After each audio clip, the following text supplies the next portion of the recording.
All right, welcome to the November 11th meeting of the Parks and Recreation Commission and Urban Forestry Board. Thank you for your patience while we got our technical issues resolved. Commissioner Mitchner blames it on leadership and says it will not happen next year. So with that, I call the meeting to order at 7:20. Allison, can we take the roll call? Commissioner Bryant? Yes. Commissioner Helios? Here. Commissioner Summer? Here. Vice Chair Mitchner? Here. Chair Davis? Here. Item number 3 is minutes. We don't have minutes, so we will not take comments from the public or commission. Those minutes will be available Monday.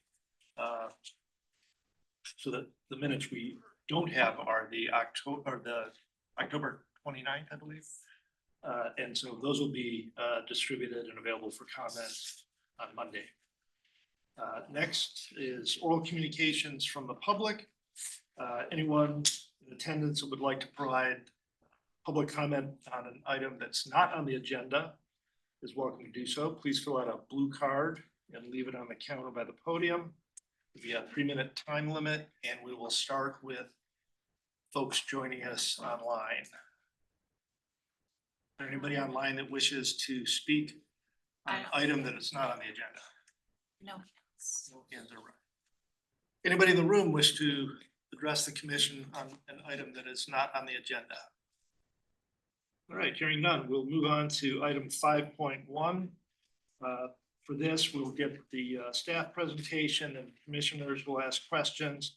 Then we'll open it up for public comment.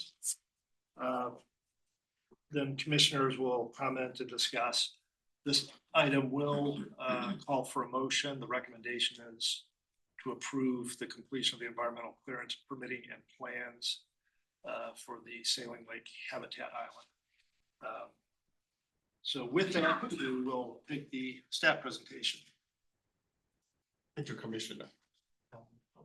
Did I miss something else? It's just we're dealing with other technical difficulties, so.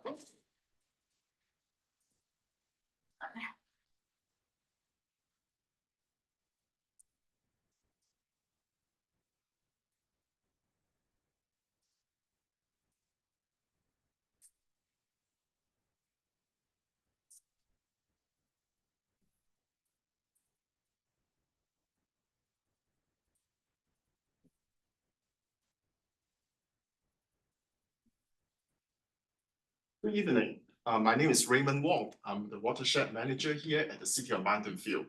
Tonight, I'm here to present the Sailing Lake Habitat Island Alternative Analysis.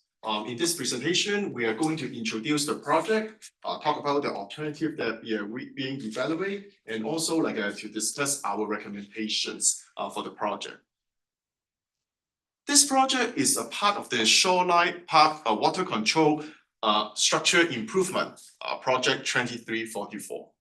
In May 2023, the city has executed a contract with the design team AECOM to work on this project to address a number of the issues at the Shoreline Park. As you see on the screen over here, we have the Charleston Street Tie Gate. We got the water control gate, different facility inside the Shoreline Park, and also the Coast KC pump station that require different level of the replacement, improvement, and repair.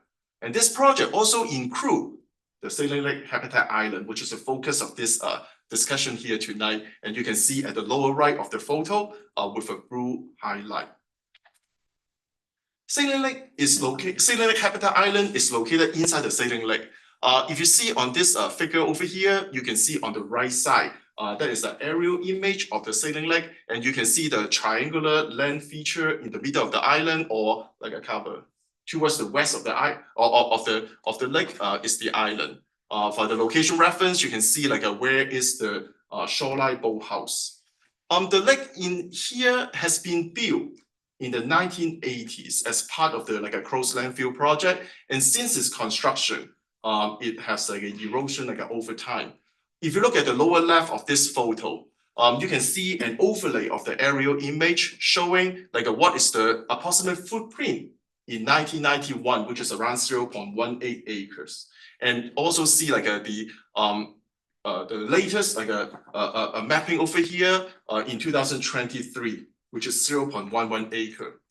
If you look at the top left of like this slide over here, you can see the photo of the habitat island. And if you look at the photo, you can see the edge of it is like a vertical. And that's the evidence of the erosion that you see at the island. So like for this project, we are motivated to improve the bird habitat at the island. And as you can see on this slide over here, we list the different type of bird species that we identify has been using for the bird island for nesting, for roosting, for foraging. We some of the data that we have seen, there's up to 200 nesting bird that is per breeding season that we see at the island. So it is a very important habitat island that is for the birds in the area. So what we are going to do, we established the restoration goal for the habitat island for this project.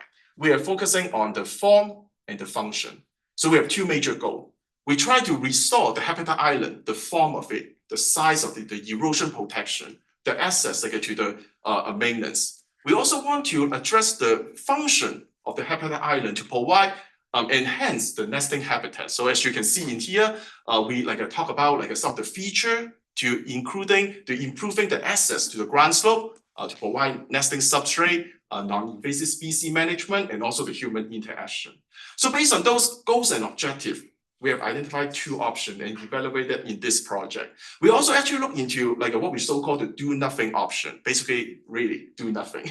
But however, when we talk about the do nothing, look at the site over here. There's a continued erosion over time. It just kind of keep on going worse and worse. We did all the hydrodynamic analysis to show that the wave and the erosion process will continue. So do nothing is not really our option. So we look into what can we do to improve the island. So there would be the two options. The option one in here is to restore the habitat island. The main goal for that is really to manage the erosion of the island. So basically we will maintain the existing surface area 0.11 acre. We are going to provide erosion protection, grading out into the water. And we are going to provide surface treatment on the island surface to create the different type of habitat that could be beneficial for the birds.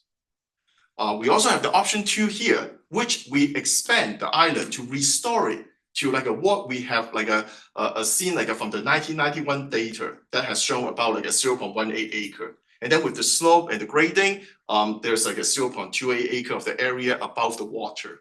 And for this option over here, you can see the expansion with a similar type of a habitat enhancement in the surface of the island. The construction cost is $3.1 million. So we look into the different alternative.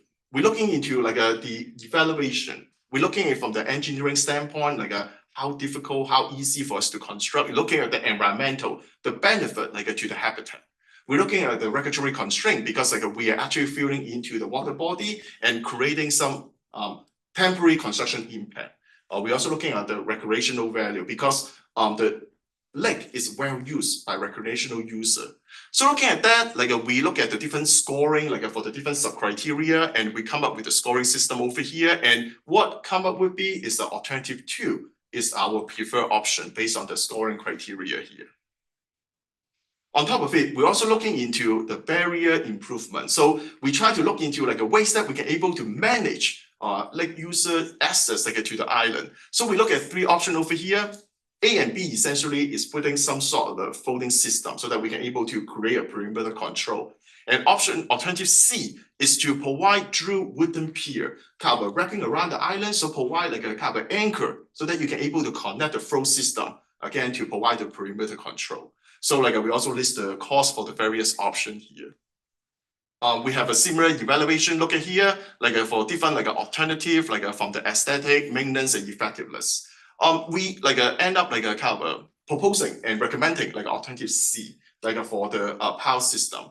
Having the pile and the piers wrapping around the island, it actually will not only creating the barrier that we would need, but also it increase the reliability of the barrier, because one of the issue that we have seen right now is for any of the floating barrier, you may have organic growth and you sink the barrier over time. But for the pier, it's like a sticking into the ground and you were able to keep it stay on like over time. So to us, like that is a more reliable option. So like in here, we recommend the alternative C, the pier system.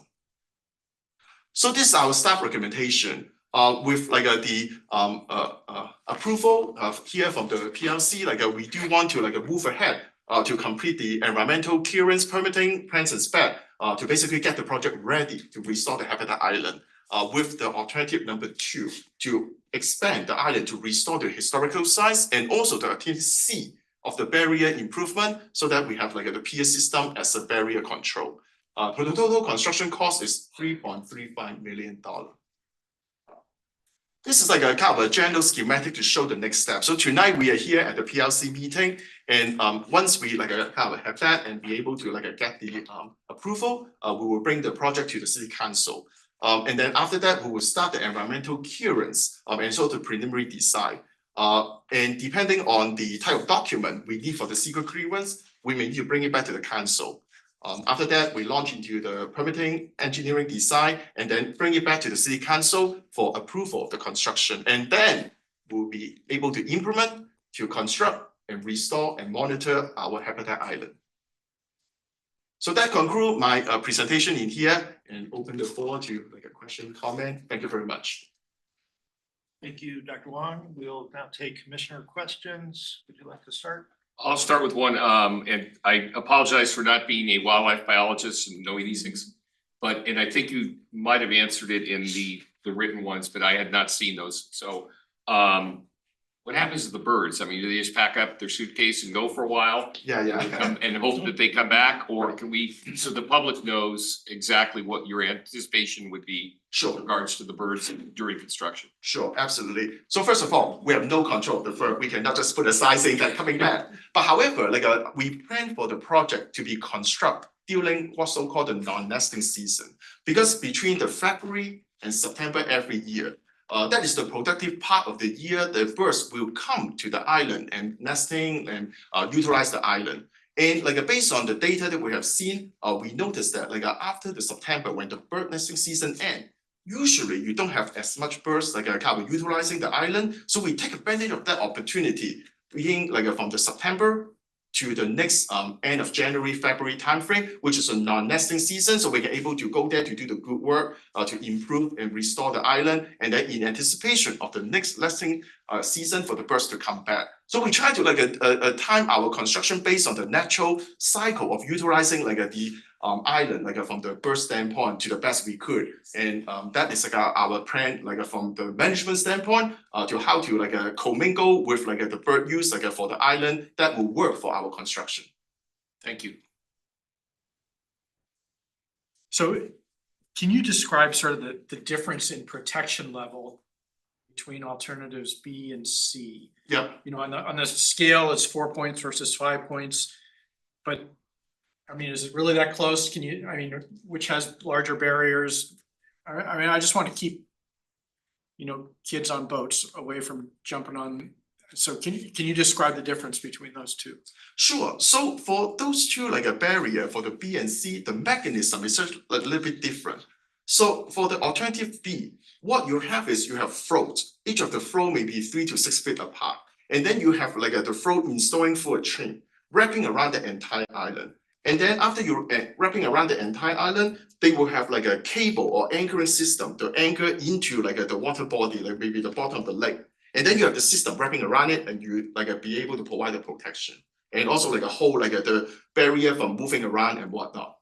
For the alternative C, the pier system is a little bit different from the mechanism standpoint because you actually drive a pier like into like the water body. And then basically if you think about the post, like you have it 1, 2, 3, 4, you're wrapping around the entire island. And then you put the chain connecting between like those pier and then you got the float in the middle. So like that basically is the major difference. And if you think about it, one of the like kind of advantage on the C that we recommend is because you have a post that like being drilled into like the soil underneath, so you can hold it in place. And as I mentioned earlier, when you like start to have organic growth and whatnot like onto your float, the whole thing will not sink because you have like the pier system to support it. Whereas alternative B, even though the design is like a kind of helping you to avoid like those biofouling accumulation, but in the end of the day, you still have the possibility that you have too much of the like accumulation, the whole thing sink or maybe like a move because of the cable system.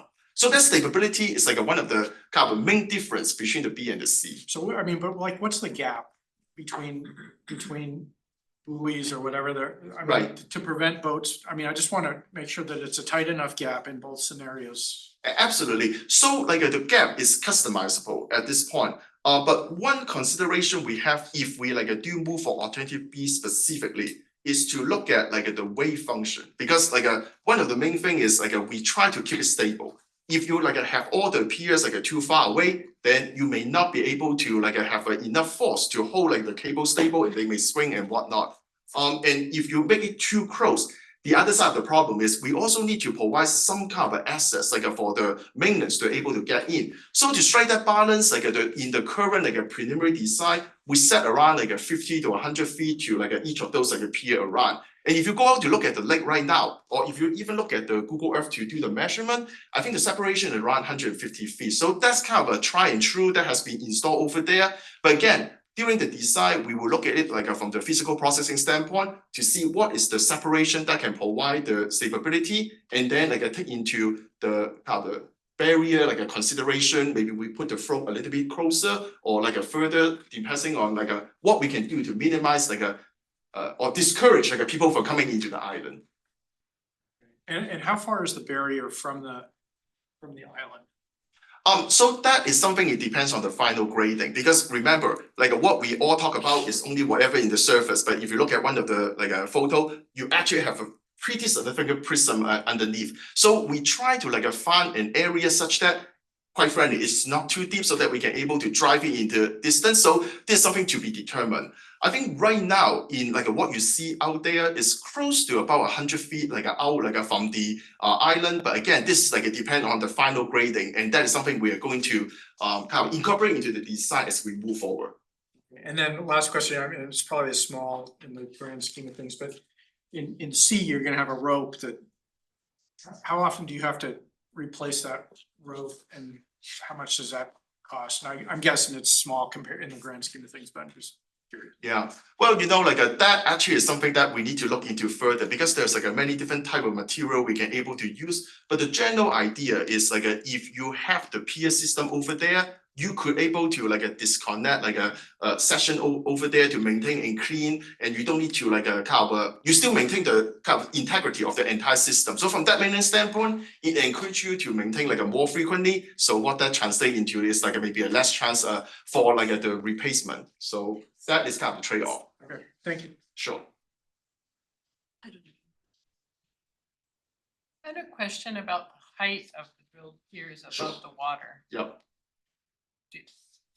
What would be the height above the water? So like the height of it is actually customizable, because like the most important factor like from the engineering standpoint is actually like how deep do you drill into the soil so you can keep it stable. The height of it, I think it is like more like as a safety preference, because quite frankly, how high it is depending on what is the appropriate height. We can make sure like a recreational user in the lake can see that, wow, this is like a barrier, you should not come. So I think that was something that we try to do, so that we will balance between like provide the safety for the boat user, but at the same time not to intrude, to stick it like 10-foot high, so that boat watcher and other will see like something wrapping around the area like with a multiple like a high bar. Okay, and then my other question relates to this, yeah, these same piles. Was there any discussion about the problem of them providing a spot for perching predators to predate Yeah, the birds, you know, Right. young birds and eggs? yeah. I assume that the higher it is, the more likely that would be to happen, you know, a hawk or even maybe. Oh, yeah. crows. Yeah, but you know, like the general like idea is like you make it maybe like a kind of rail height or something, like it's never meant to be like a 5-10 foot height become like a tree or feature that like you try to avoid. So like I think that is something we need to take into consideration during design. Okay, yeah, so in some ways that photo that included in the memo is a little misleading because it looks like it's about 8 feet above the water. Yeah, those are more like a marine structure. Like for example, if you go to San Francisco, walk along Embarcadero, you see a bunch of those are out there. They are really for marine purposes, not for like what we are doing over here. I fully anticipate what we design probably is like a little bit smaller than structurally like than what you see over there. Okay. Yeah. All right, so something that's maybe 3 feet high above the water, That's a possibility. that ballpark. Okay, thank you. Sure. And just picking up on where Commissioner Summer left off, so about 3, 4, something like that feet above the water. And the barrier is at the water level only, correct? Yes. There's nothing higher. Yeah, that is correct. Like basically, it's like a bunch of floating device. They will be like a kind of floating on in the water. And give me a general sense, how big is a float? What's the width of the float? So like for the width of the float is depending on the option. For example, if you like look at like the option 1, those are like a pretty small one that you see like out like in like even the shoreline right now, maybe like 2, 3 feet or something like that. For alternative B, that is a much bigger one and they are customizable because some of those actually is designed for the military grade that like you can able to use it to create a physical barrier. So we try to like balance like what would be make sense and what is something that is easily for us to able to surface. So that is like another factor we are going to consider during the design. You're the engineer, this probably is more of a question for Brady. So we've got these physical barriers. What other policies are in place to discourage people from interacting with the island? And I guess what I'm looking for is, tell me that when people check out boats and are using the lake, they're somehow informed about restrictions here. Yes, we work with the boathouse closely on this. They are supposed to be informing folks when they are renting out boats, not or paying for use of the lake, not to go to the island, if the island is not a destination. It sounds great in theory when you have an army of hourly employees that turn over every season. It's not always the easiest to retrain all of them on that. But that is the policy that we have with the boathouse and that they're supposed to be doing. They have some signage and something in your little rental agreement that says. Yes, and to build on what Raymond was saying about the barrier, so part of the reason that we're recommending this, so we've had a couple different buoy systems out there. After staff has hauled out its third 250-pound buoy caked with bio. Basically, That's part of the reason that we're leaning towards this. What we found is that when we had taller white buoys with smaller red buoys in between them, it was very effective at keeping folks away from the island until it sunk. And then it was extremely hard for staff to maintain, untie it, get buoys out. I can't tell you the number of tools you would find at the bottom of the lake right now from staff trying to address that. And so that's part of why we were recommending the option that we are, is that we think that that system has proven effective in terms of recreation users, but also reduces the maintenance for staff in terms of having to be able to address it. Staff has a small dinghy that we use that can only fit 3 people. If one person leans too far to the side, they're in the lake. So trying to lift a 250-pound caked buoy out to clean it has proven rather difficult. And so this is why we think long-term wise, overall maintenance, overall effectiveness is why we're leaning towards this alternative from an operational standpoint, in addition to all the points that Raymond raised. This may be a little off topic. I'll try and move quickly. So this contract 2344 is a water control structure improvement. Don't get me wrong, I'm all for the habitat restoration, but does this have a water control aspect? Is there anything other than habitat restoration that we're achieving here? So to be honest, like this one is like mostly for the habitat restoration. But if I say purely from the engineering standpoint, like what we're looking into is to minimize erosion. The erosion, the erosion of the island. So like that is like more like from the technical standpoint, like what we try to accomplish. But to specifically answer your question, the improvement in here do not control water. It is like mostly like habitat restoration and the erosion management. And the other reason for that was that we were combining the design, the study, and the permitting into this. The actual construction would be its own project. It wouldn't be a water control project. It would be the island project for construction when we move it into a CIP And construction. this is the tangential part of this, and I'll leave it to 30 seconds. So why isn't the bridge on the golf course part of this contract? That's been out for a couple of years. So the bridge on the golf course, we are actually in agreement with the contractor for construction right now. We are trying to get a fabrication timeline. So the reason they're not grouped is because that project started So 4 that's years ago. Good enough. And this one started much later than that. Right. Good. We'll move on now to public comments. So if anyone online wishes to comment on this item, please raise your hand. Let us know. One. And that person is Mr. England. Would you like to proceed? Yes, thank you very much. Bruce England, Wisman Station Drive. I'm a member of Green Spaces Mountain View, but I'm speaking for myself tonight. And we want to speak in support of this.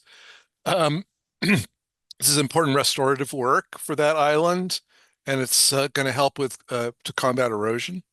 The island provides a safe nesting place for skimmers, terns, and other birds in the shoreline ecosystem.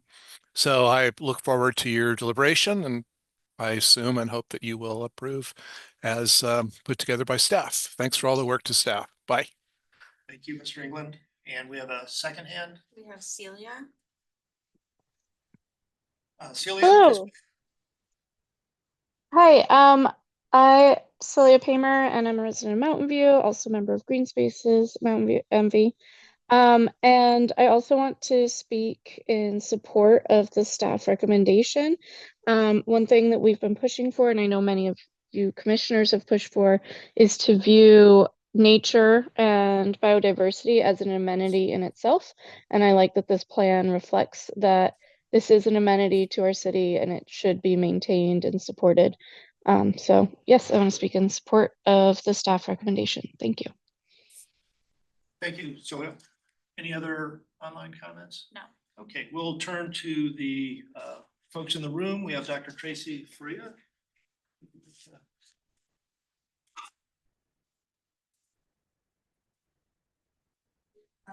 I don't have a microphone or anything. I wanted to support the staff's plan, and thank you, Dr. Wong and Parks and Rec, for your work on this.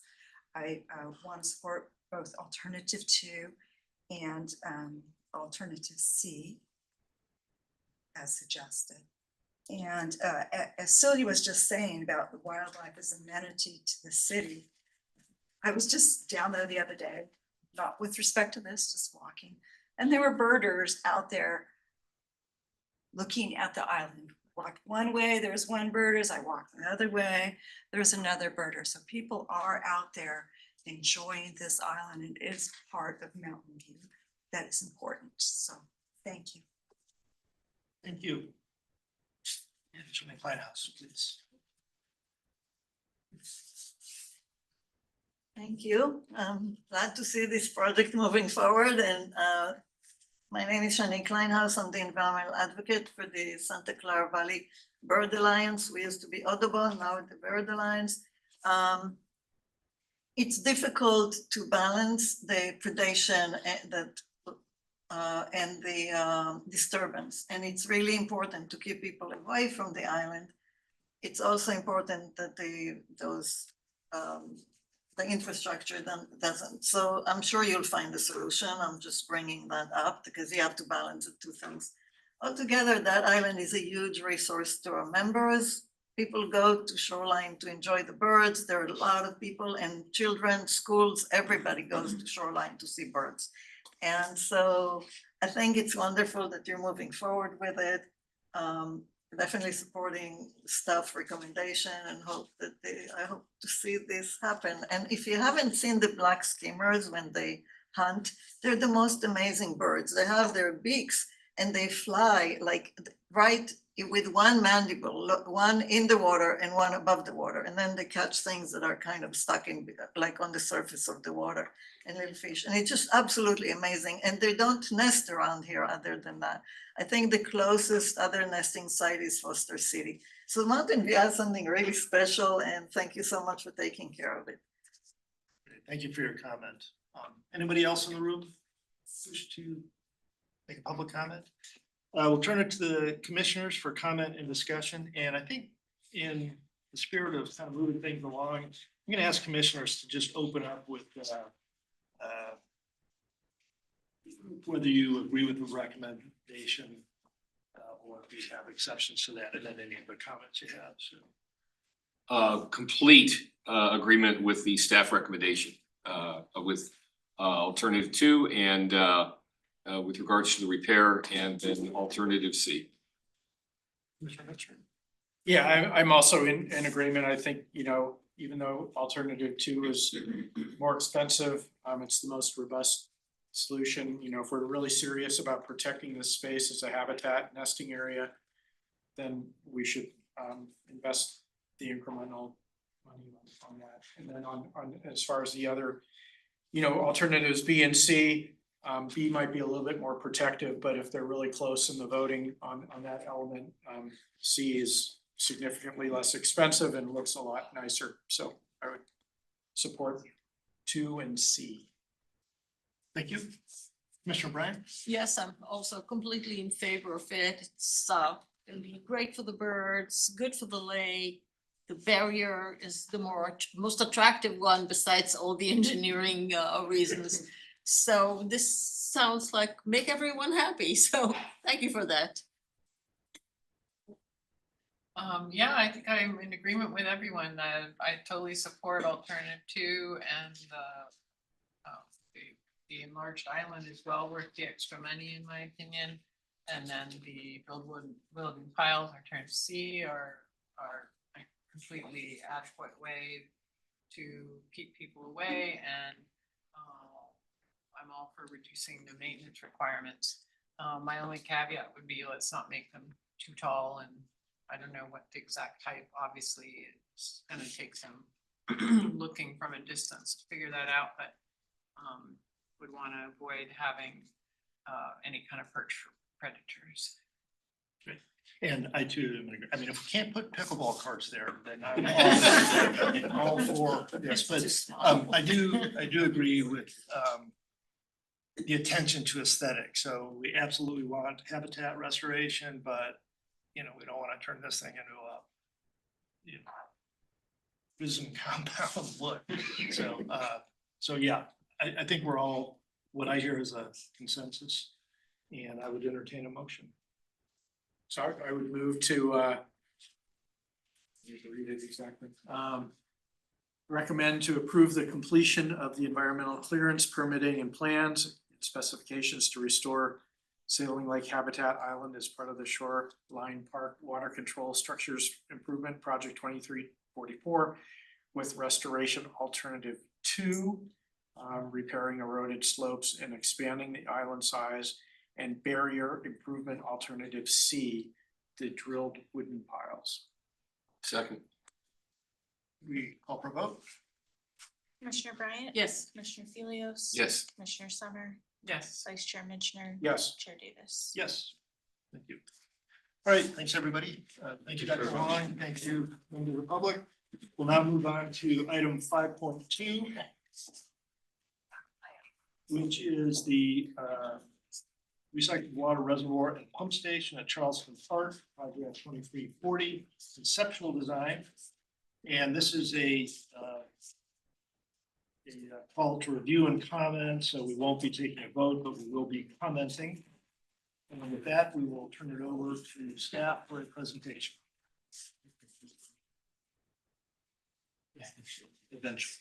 These are the last slide.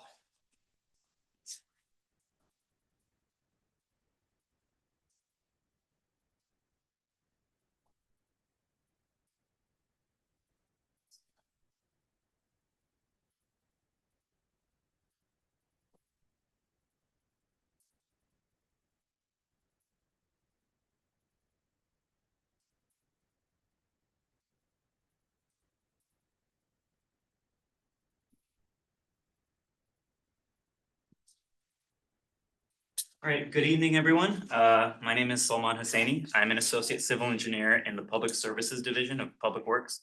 I'm presenting the recycle water reservoir and pump station design update and the landscaping update at Charleston Park. This project was brought to PRC during the planning phase. Since then, we've progressed into design and are seeking input from PRC on the landscaping design.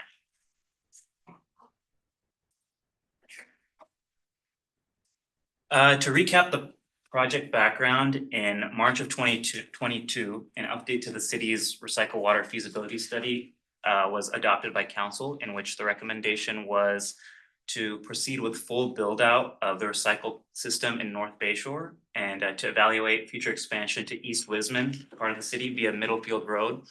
The purple pipe you can see on the map is the existing system, and the orange pipes are future expansion pipes within North Bayshore. The blue and red pipes are the future alignment via Middlefield and the distribution network in East Wisman. The update recommended we install a recycle water reservoir and booster pump station in North Bayshore to help serve our existing customers, as well as those in the future. The city then proceeded to complete a siting study to find the most suitable location for this infrastructure.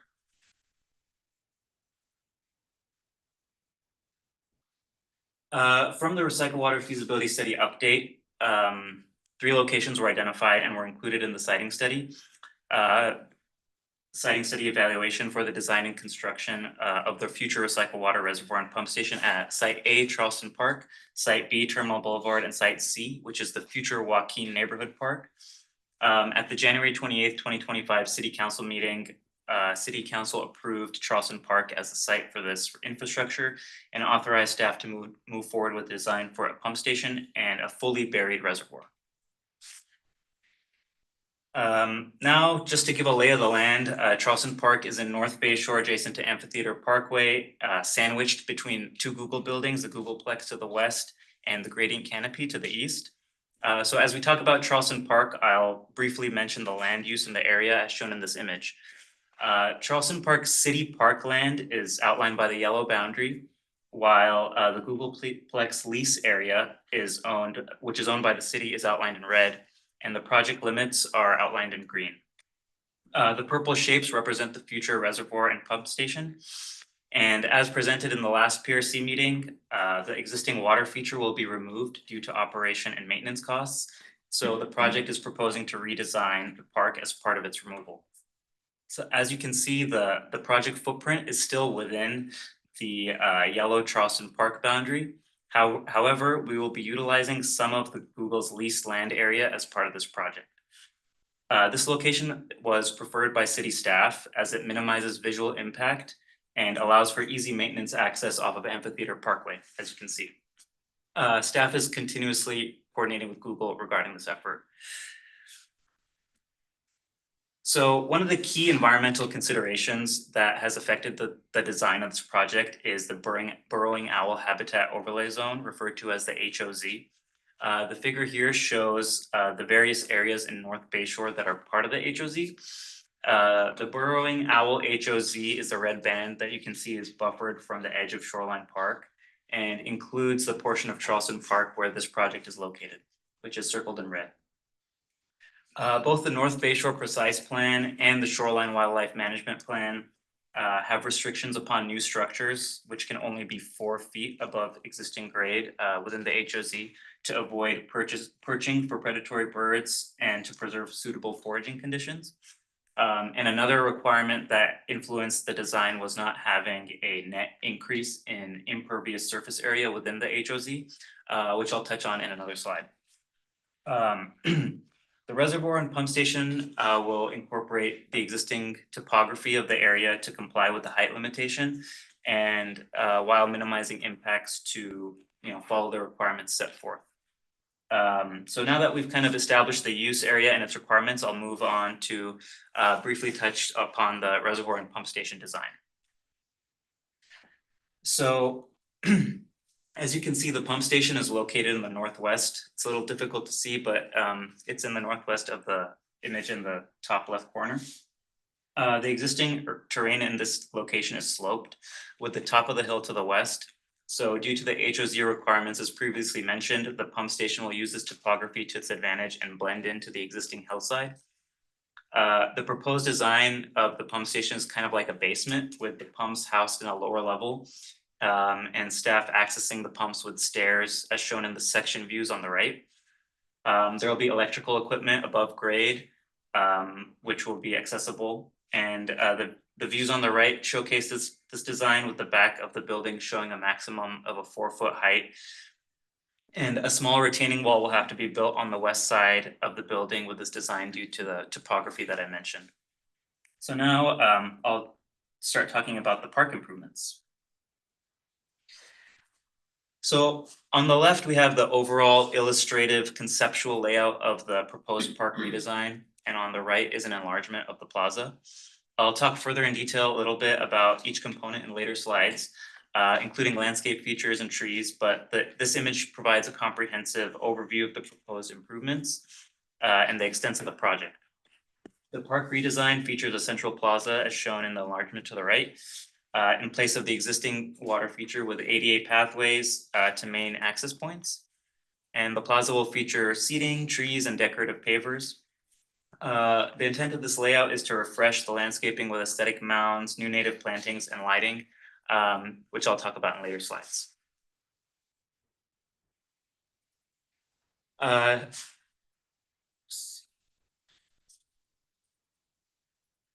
So the plaza will be designed to be ADA compliant and will have a network of radiating pathways. These routes will link Googleplex, Gradient Canopy, Amphitheater Parkway, and the southwestern parking lot.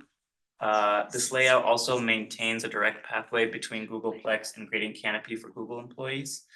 The highlighted areas in red are part of the existing pathway, which have been confirmed to not meet ADA standards currently. So the project intends to fix these areas in design. One question from the committee we received was to point out the east-west connection between the Google buildings. I have that for you in a separate attachment, which I'll show later. As mentioned earlier, another component, excuse me, another component of the HOZ is making sure we don't add any more impervious surface area than what is already existing. So our current calculations show that we're removing about 12,000 square feet of impervious area as part of the project and about 3,000 square feet of impervious area within the HOZ for an overall net decrease in impervious area. The access driveway that you can see to the pump station is proposed to be turf pavers, so that's not accounted for in the calculation. Next, I'll talk about the landscape framework, which can be described in 3 main zones. In purple, along the western slope adjacent to Googleplex is what we're calling the native meadow and hillside grasses, which features a no-mow native grass mix to provide soil stability and habitat for pollinators. In the middle in blue, we have the shrub and ground cover layer, which will feature low native shrubs like chaparral currant, ceanothus, and yarrow, which are placed over the reservoir and also define the plaza edges to maintain open sightlines.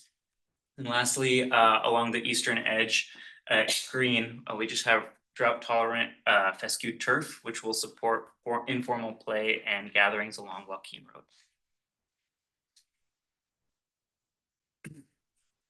So now I'm going to be talking about the existing tree canopy and the replacement strategy. So currently 42 non-heritage California buckeye trees surround the water feature, which will be removed as part of this project. Due to grading, excavation around the water feature and the addition of ADA pathways, most of these trees will be impacted. Arborist assessments indicate a low survival rate if they were to be transplanted. And so of the 42, approximately 7 may be preserved and 35 will need to be replaced. Removing these trees also provides clear visibility sightlines from the slope into the plaza and into Gradient Canopy. Replacement will occur at a 1-to-1 ratio using larger caliper and native and adapted species that are more resilient to recycle water and drought conditions. On the right is a photo of the existing buckeyes surrounding the water feature, which are considered to be in fair condition. And in the next slide, I'll be talking about replacement trees and additional trees.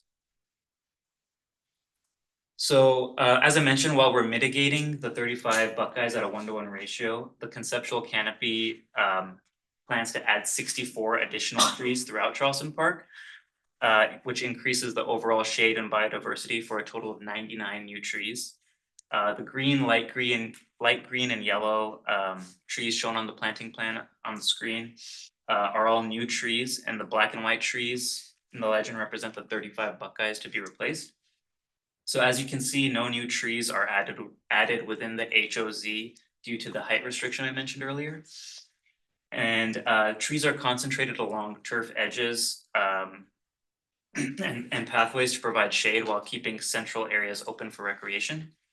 And the canopy shown in the plan represents mature tree growth in an urban environment to accurately depict long-term coverage. Central to the plaza is a specimen tree which serves as the centerpiece to the park design. And so this plan tries to balance openness, visibility, and shade to enhance the user comfort and park aesthetics. Now I'll briefly touch on the lightings, furnishing, and landscape features. So here are some examples of the various site furnishings and proposed features. The images in the top left show potential seating options, including gabion benches, standard benches and tables, and a stacked seating arrangement for the plaza. The top right has an example of decorative pavers for the plaza, as well as the permeable turf pavers that are proposed for the driveway to the pump station. Taller existing light poles within the HOZ, as shown in the bottom left, will be removed and relocated elsewhere in the park. And 5 existing features currently over 4 feet in height will be reused within the HOZ of these light fixtures along primary pathways, which is allowed by the HOZ requirements. And then new taller light fixture or new tall light fixtures will be added south of the HOZ where we can. Additionally, the project is proposing bollard lighting, as you can see in the middle, bottom middle picture, along the pathways and plaza, which will provide lower level illumination along secondary paths and the plaza, and ensure safe circulation without glare or sky glow. And lastly, on the bottom right is an example of the existing landscape mounds already at Charleston Park.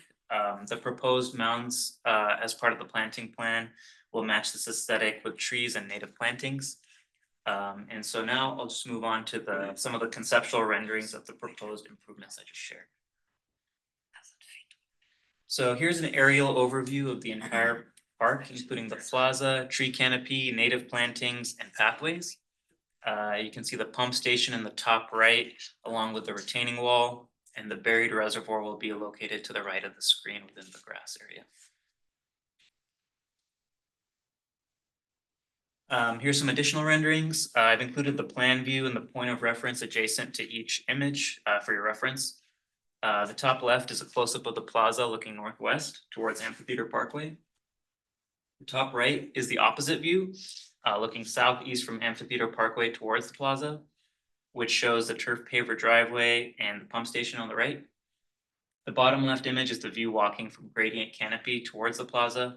And lastly, the bottom right image is looking southwest from Amphitheater Parkway along one of the pathways. The pathway on the bottom right image is already existing, but will be realigned slightly. So in summary, staff requests PRC feedback on the following. The Charleston Park layout, which is specifically the plaza design, radiating pathways, and landscaping framework, and as well as the tree canopy and replacement strategy, including layout, species selection, and the balance between shade and open space. Design for this project is expected to be complete by late of 2026. And with that, it's open for discussion. Thank you very much, Mr. Cassini. Commissioner questions, maybe I'll start off this side. I just had one question. What is the approximate grade change between the plaza area and the Googleplex? It's really hard to tell from the plans you see this. It's about, so at the top of the hill to the west is, and from like the bottom to the water feature area, it's about like 5 to 10 feet grade differential. So it's not super steep, but it's steep enough where we have enough slope to work with to kind of disguise the pump station. So the from that cross section at the pump station, it looks like, you know, the ground is going down. So one side of the pump station is sort of the full elevation above grade is exposed and the other side it's sort of more buried. Yeah, Okay. Yeah. That's all I had. Sure, right?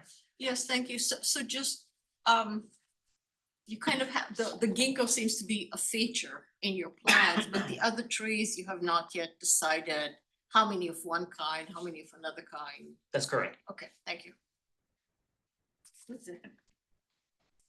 Can you, if you could put up the map of all the pathways, I just want to be clear on where the driveway permeable turf pavers in. Is that only in that section?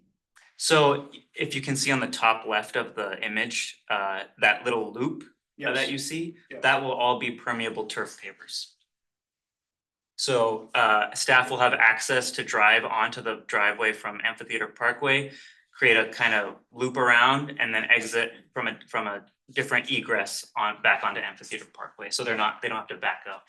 Okay, but if somebody were trying to push a stroller, say, across, I guess they would take a different way if they didn't want to be bumpy on the, I guess they could take that other path.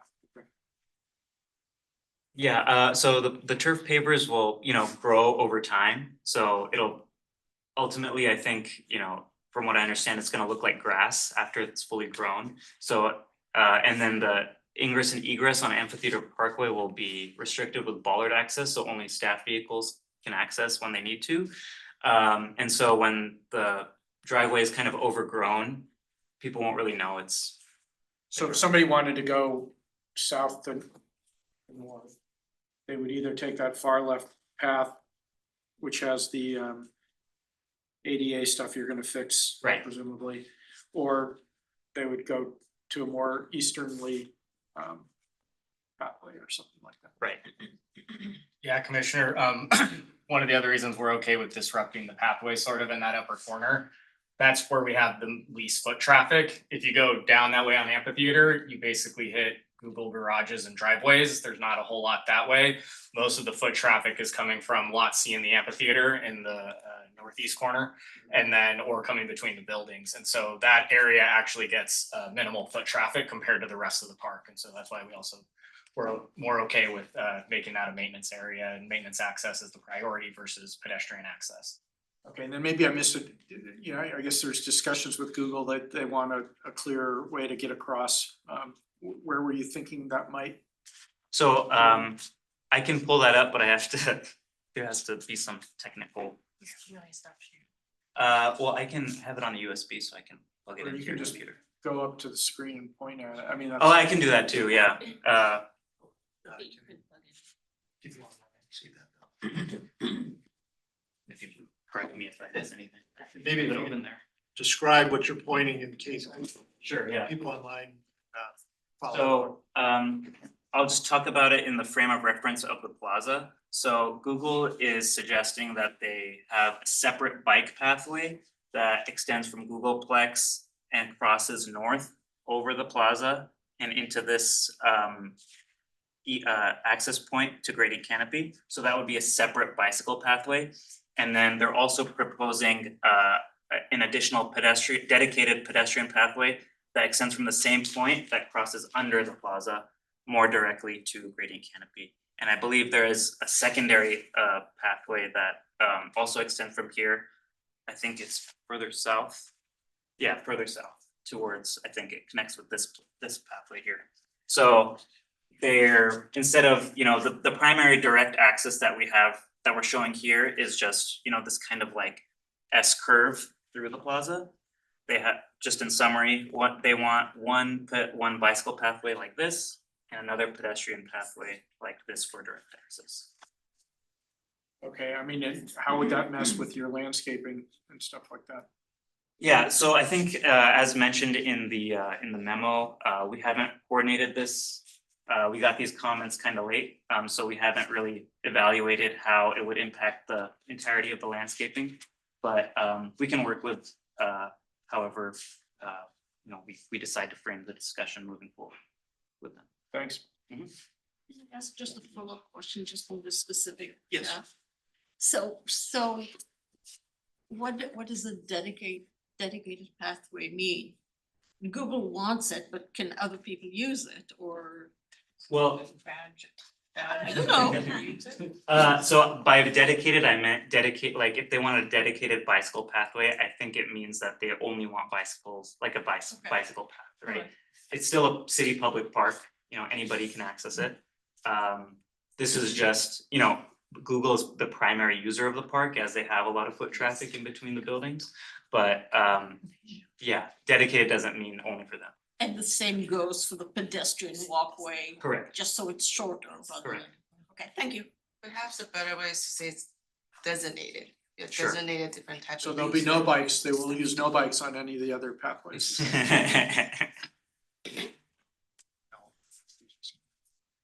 Thank you. Mr. Philos? I was just curious, I don't wanna take anything away from any comment that Shawnee wants to make, but yes.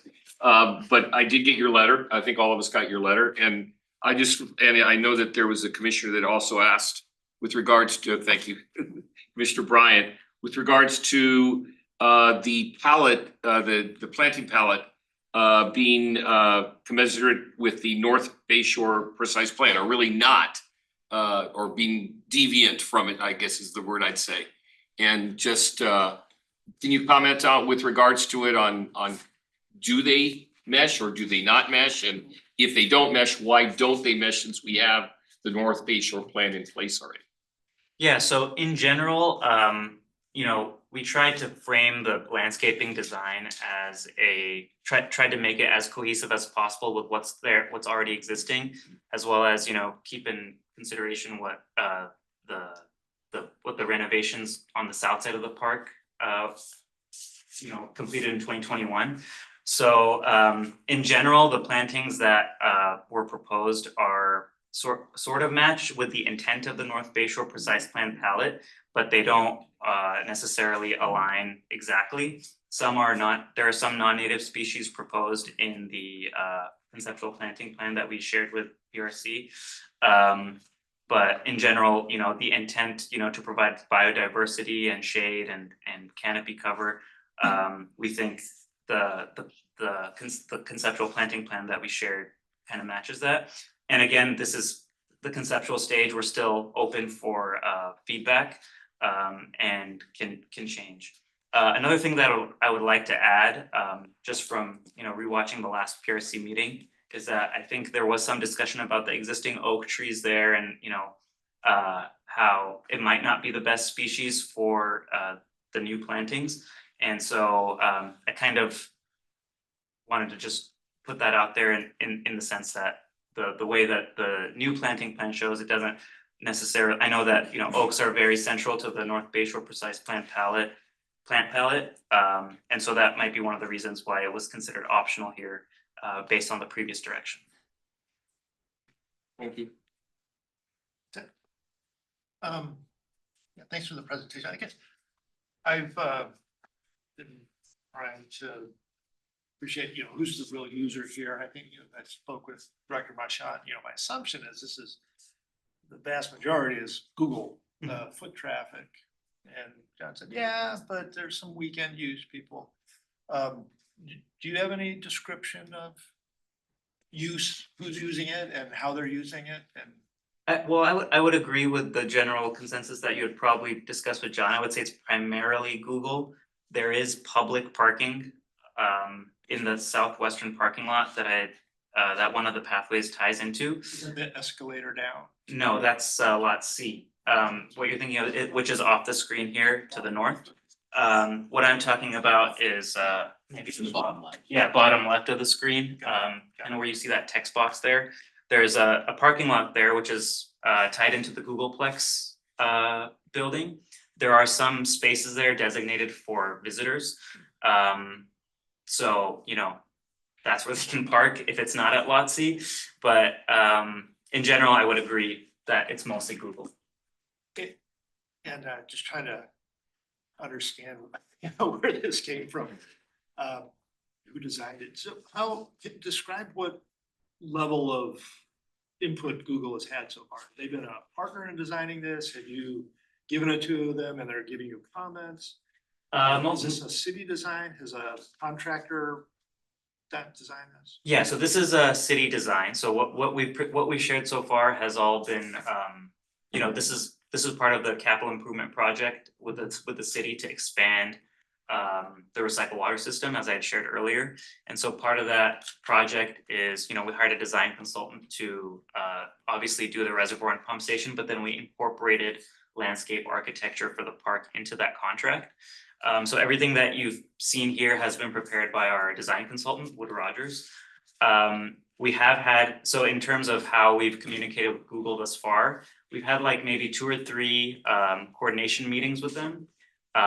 You know, that was one of the ways that we had decided on the configuration of the reservoir and pump station. You know, we kind of got the feedback from them that, you know, they would be okay with using the leased land area as the location for the pump station.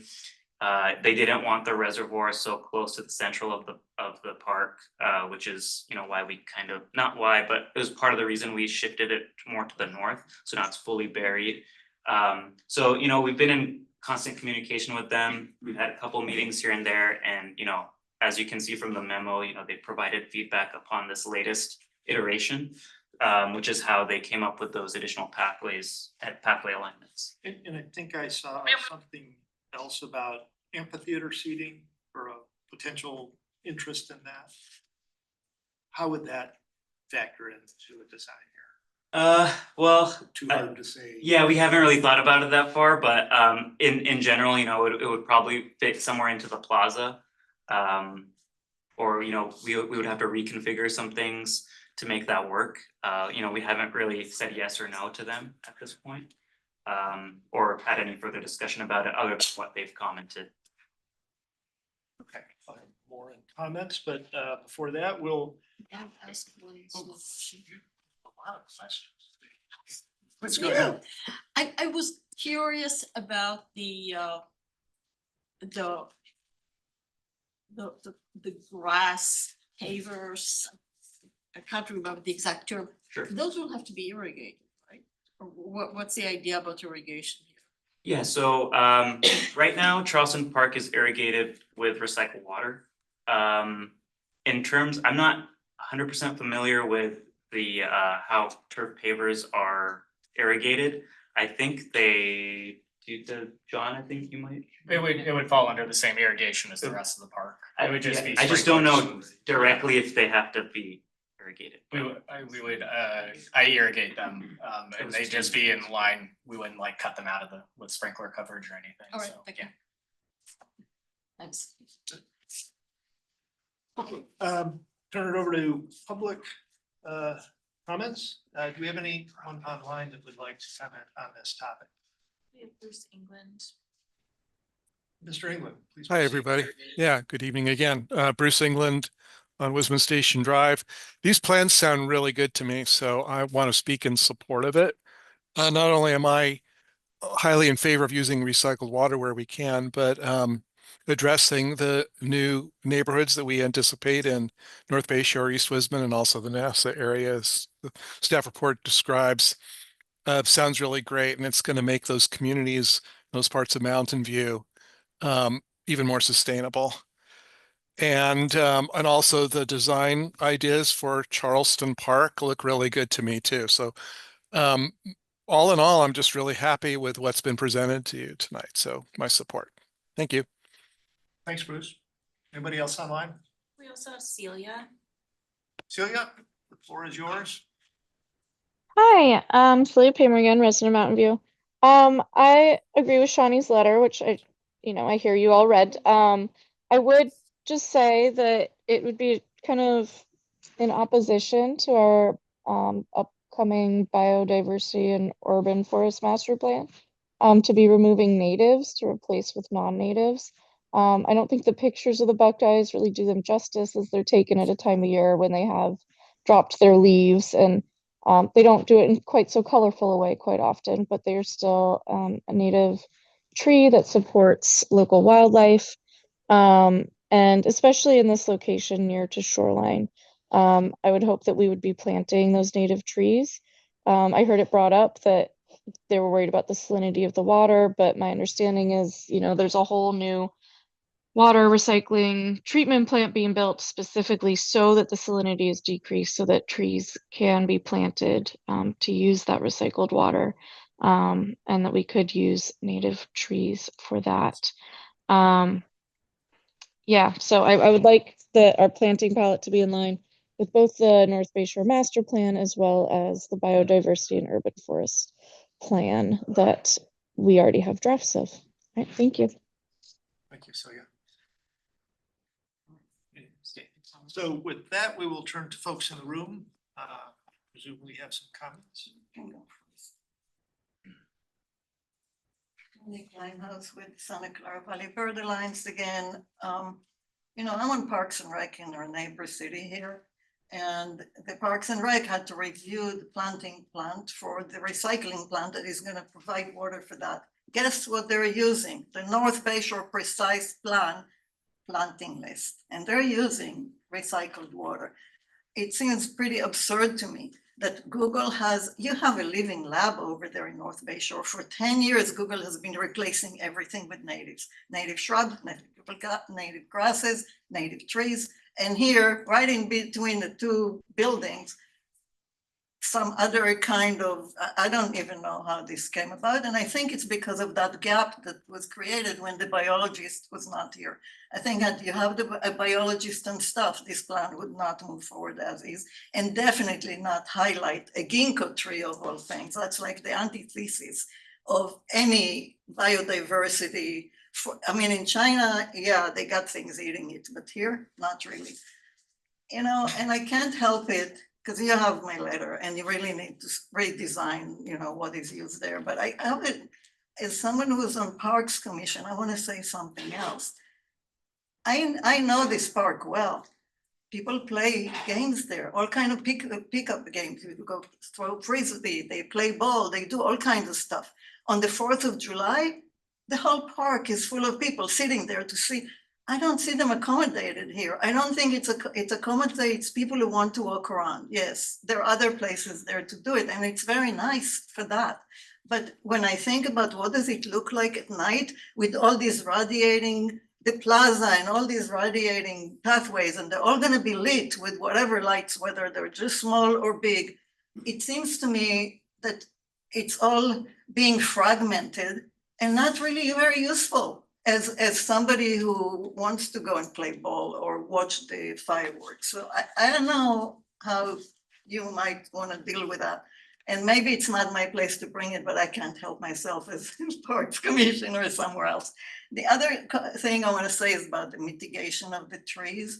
As far as I remember, the Buckeyes were planning to mitigate for the trees of landings. And that's fine. But when you let the tree get to the age of less than 5 years old, and then so it's not going to provide the canopy that it was supposed to provide, and now you replace it again, and it's on one-on-one basis. Now I know they're planting a lot more, which is potentially not really, so you can say that more of them are mitigation, but having one-on-one mitigation for a tree that didn't have the chance to grow and provide the benefits that it was supposed to provide as a mitigation tree, that's a problem too. Just gonna see. And I really think if you go there and see how beautiful the biodiversity is when you use our native species here and all the butterflies that are flying around, this has to have a very large patch of milkweed, I would say. But the Google campus already has that. Why would you do something that is so oppositional to what they're doing? Anyway, thank you. Thank you. Other comments? Please.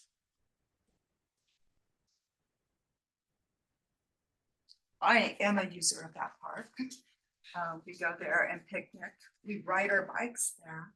There are plenty of bike paths that beautiful, some of probably the best ones in Mountain go around that park. I don't think we need bike paths going through the park.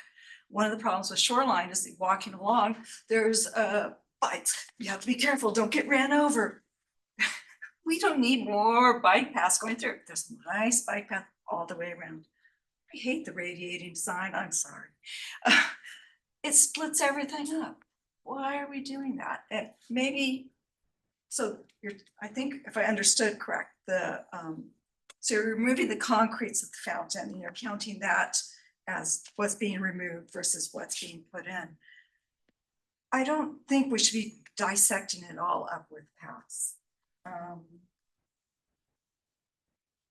Yeah, I don't think we need all those cross pathways. That's what makes that park nice, is just small pathways. You can go sit, have a picnic or play ball or whatever it is you do. I completely agree with the palette. It should be following our biodiversity goals and our North Bay Shore precise plan. It's a very sensitive area. The owls do nest right across from there, right across the street from there. Yeah, 64 non-heritage trees is wording, but those are important native trees. And I'd like to encourage you to replace them all with natives. I'd like to not see a single ginkgo biloba. Sorry, I took a few notes. I guess I just feel like it's mostly missing the mark for that area and the goals that we've been trying to attain as a city and as a park and rec department. And I think you can do better. Thank you. Thank you. Any other members of the public wishing to make comments? Seeing no hands, I will now come to the commission for comments, and maybe we'll start Thank you. inside. Thank you. So when I have guests in Mountain View, on one of the questionnaires for the biodiversity plan, they asked, where do you take people to in Mountain View? Or maybe it was the arts strategy. And the place I take people to is North Bay Shore. And I take them on the Google campus and on the Microsoft campus. And I say, look, this is Mountain View, this is California, high tech, wonderful, wonderful plantings. It's beautiful. And for us to be putting in the palette that the old palette, what was used some years ago in that park, is really going to make us look like the little city that couldn't. Because Google has done a fabulous job, Microsoft has done a fabulous job. For us to say the consistency of the park, because we planted non-native trees there, we should plant non-native trees again to make the park consistent. I would say, let's make it consistent. Let's plant only natives. And in a few years, when we have the money, let's take out the other trees in Charleston Park and put in native trees. Biodiversity doesn't mean that we plant trees from all over the world. Biodiversity means we plant the trees that want to be here, the trees that support the birds and the butterflies and the caterpillars and all the little creepy crawlies that want to be here. So in the staff report, it mentioned the areas like an urban park. Well, it's not exactly an urban park. It's under the Pacific Flyway. It faces the bay, faces a regional park. We have an opportunity to do something beautiful. And we should take it. We can't talk about the biodiversity plan and then plant a ginkgo in North Bay Shore. It's embarrassing. It's like we don't know what we're doing. For me, I would really ask my colleagues on the PRC to say this has to be native. Otherwise, why bother with all these plants? This has to be native. So I feel, I don't know if I should say this, I feel strongly about this. So that was the main thing I had to say. the location of the walkways, that was interesting about the radiating walkways, breaking everything down, and then if we have lights along all the walkways, we will have a lot of light there. And really, it's not such a big park that we need so many walkways. And even if the Googlers walk a little, not a completely straight line, they'll probably survive. So maybe we need fewer paths, or maybe circular path. I don't have great, I was struck by what was said. I wasn't planning to talk about that, but I think we need to insist on native plantings. And those are my comments currently. Mr. Mitchell. Okay, so first of all, I was really glad to hear that the cost of the fully buried is only 3% higher than the semi-buried. That's a really small incremental amount. I think it's well worth it in terms of the aesthetic benefits, and also I think that you're less encumbered with your range of landscaping that you can do without some things sticking up. Overall, I'm happy with the new design. I think it's attractive. It's going to be a pleasant space. I like the circular seating layout and the pronounce it Gabion. Is it Gabion? Gabion. Seating aesthetic. I like the look of the geometric pavers shown in the plaza and continuing out to the radiated walkways. I will be a little different. I actually like the radiating walkways from the main plaza. I think that they are intentional in their destinations. I think if you look at where they start and finish, one's at the Googleplex, one is at the parking lot, one comes in from, I think they're very intentional. I don't personally find them obtrusive, and it's not in the southern part of the park. The southern part of the park is still going to be how it is.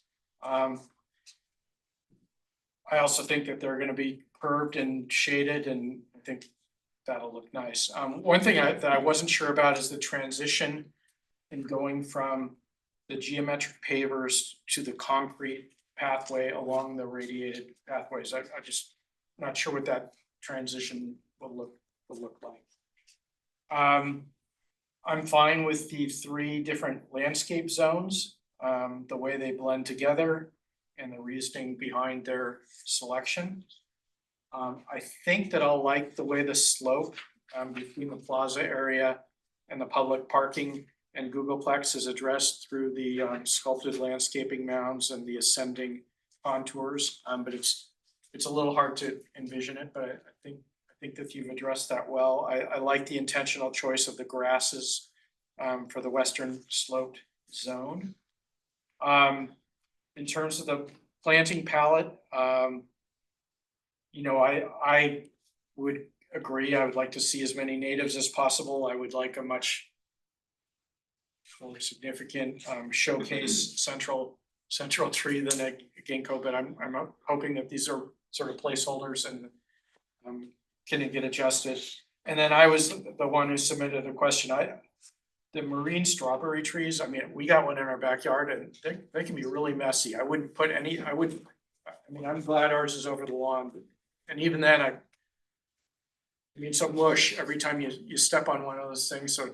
So I wouldn't want those anywhere near, I mean, they're pretty and they got color, but I wouldn't want it anywhere near a pathway and right now they're, I think, circling the entire Central Plaza area, perhaps. Anyway, so that's just my one other thing, other than trying to go to a palette that's consistent with the North Bay Shore plan. Our maintenance staff appreciate that comment. Yeah, well, it is. Yeah. So, and that's those are my initial comments. There we go. Not to repeat a lot of what Coach Missioner, you're my coach. Commissioner said, I completely agree with. I also, with regards to the palette, again, native, as much native as possible. In complete agreement on the ginkgo tree. I've got one, they're wonderful, but not here in this project. did make a lot of sense to me. If at all possible, if oaks aren't gonna make it, I understand if that's what the concern is, but if an oak can make it, then I think it should be an oak as the primary tree. Now, having said that, and I know this is gonna go complete opposite of what I just said. I know I'm jumping ahead a little bit, but being a studious commissioner, I've read the Parks and Recreation plan that's coming up next Monday. And with regards to that, this park has been highlighted as one of our best in Mountain View in that report. And I wouldn't want to get away too much from how it's serving the public right now. And so while I like the design, I don't want us to forget what the public likes about this park and not to get away from it too much, other than the plantings itself and, you know, with regards to the palette on the plant. And so just maybe keep that in mind. How is the public using it right now? Why is it popular? Why is it popular in the survey that was, which you haven't seen probably, but we have started to see that is coming forward next week on why this park is considered one of our best in Mountain View. And so I just, you know, just that comment, I know that'd be completely in opposition to what you put together. I like what you put together. It's very well thought out. But and I certainly like the whole idea of the way the reservoir is being handled. Wonderful solutions, I think. But maybe just keep in mind, you know, why is this a popular park, and keep that in mind as further concepts are put forward. Thank you. Thank you. So I'm gonna go in order of how you do a set of landscape plans, because I'm a landscape architect, so you can't help it. So starting with the layout of the hardscape, I do like the spoke and hub kind of radial design. I mean, obviously that's gonna look best from an airplane, but the curving pathways are also enjoyable when you're on the ground. One thing I noticed, and so I'm gonna kind of give two comments that are slightly in opposition. I feel like if we keep the northernmost polygon that's right mostly above the water tank, we keep that as the shrub planting palette, that it really, you know, it's a lot of acreage to have no ability to walk around in. And I would think you would need, you know, at least one path, maybe more, you know, going through that area. And I understand it needs to be pervious, but there's such thing as pervious pavement or, you know, washed gravel. You know, it's possible to make a pervious path. So, but hearing that there is kind of a appreciation of these open turf fields for, you know, pickup sports and, you know, 4th of July viewing, it may be that it would be better to make that, as much as this pains me to say it, turf. I hate turf, but I find it acceptable in a park where people are wanting to sit and gather and play sports. So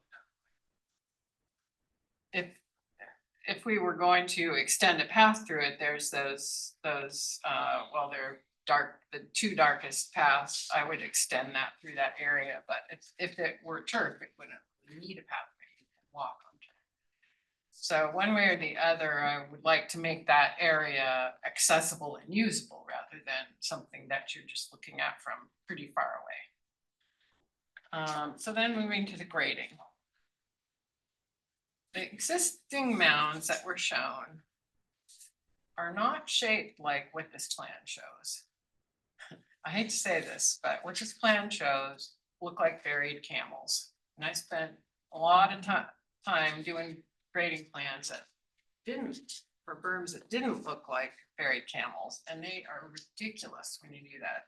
Not to mention, they're just kind of like scattered around, like they've just plopped anywhere. So I would like to see those berms become a lot more feathered and buried and rolling, more naturalistic, if we're going to do them at all. no buried camels.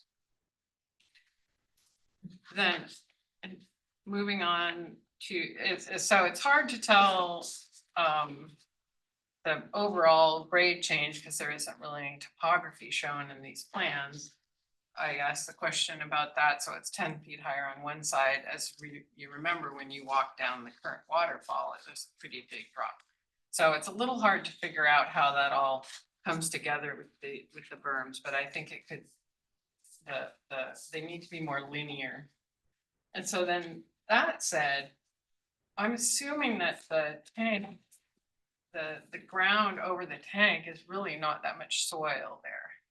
And so it's sort of strange to me that we would make these berms and then put a shallow rooted plant on top of them.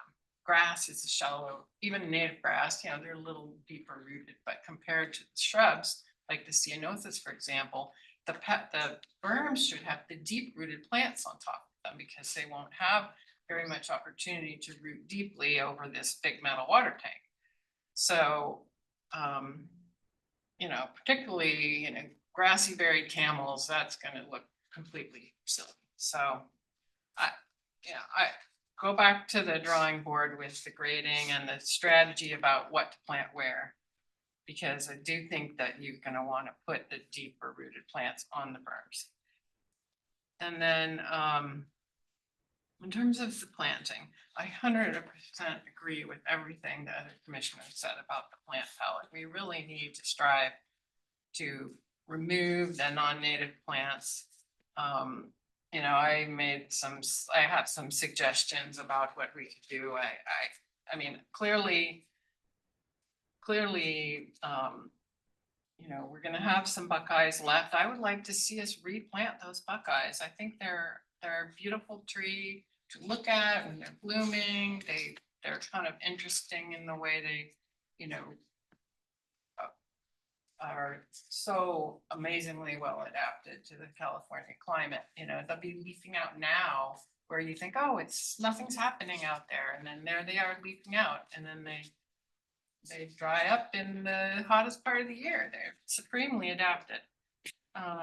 And so we don't need to be having olives to show us what a Mediterranean plant is like. Let's go back to some buckeyes. We don't need any more London planes. We can plant our native sycamore. There's beautiful examples of this all over the Google campuses. And so let's make that substitution right off the bat. The ginkgo, you know, we drew this beautiful tall tree the ginkgo is going to take 95 years to get to that tall. All of us will be deceased by the time it looks like that. We can't be planting the ginkgo there. They're so slow growing. They don't, you know, several people have mentioned they're completely lacking habitat value. I mean, I do kind of like them in a certain setting, like there's gorgeous 100-year-old one on the Berkeley campus that is beautiful. But I'd rather see a valley oak in that place. And, you know, that's a more a celebration of California. We've all talked about that. So I'd also like to see us eliminate the non-native shrubs, things like that lomandra. I mean, that has no habitat value at all. We could be planting deer grass and it'll have the same appearance of, you know, a spiky accent plant. And then it can also host a lot, you know, butterfly larvae. So, you know, there's a lot of work I think needed on that plant palette. And then in terms of the plant massing, I kind of feel like it's random. There's no, so the radiating paths are a strong design element, and then the plants are just plopped. So let's have the plant massing support that design that's pretty strong. And that said, you know, I do think that the idea that Google put forth about there sort of being a view corridor between the Googleplex and the gradient canopy does make some sense, and that planting could support that idea of there being a view corridor, because the geometry, you know, a vista toward that building, I think could be an attractive thing from the upper Googleplex pathway. So taking that into account with the shape of this massing of trees that you're doing would be meaningful.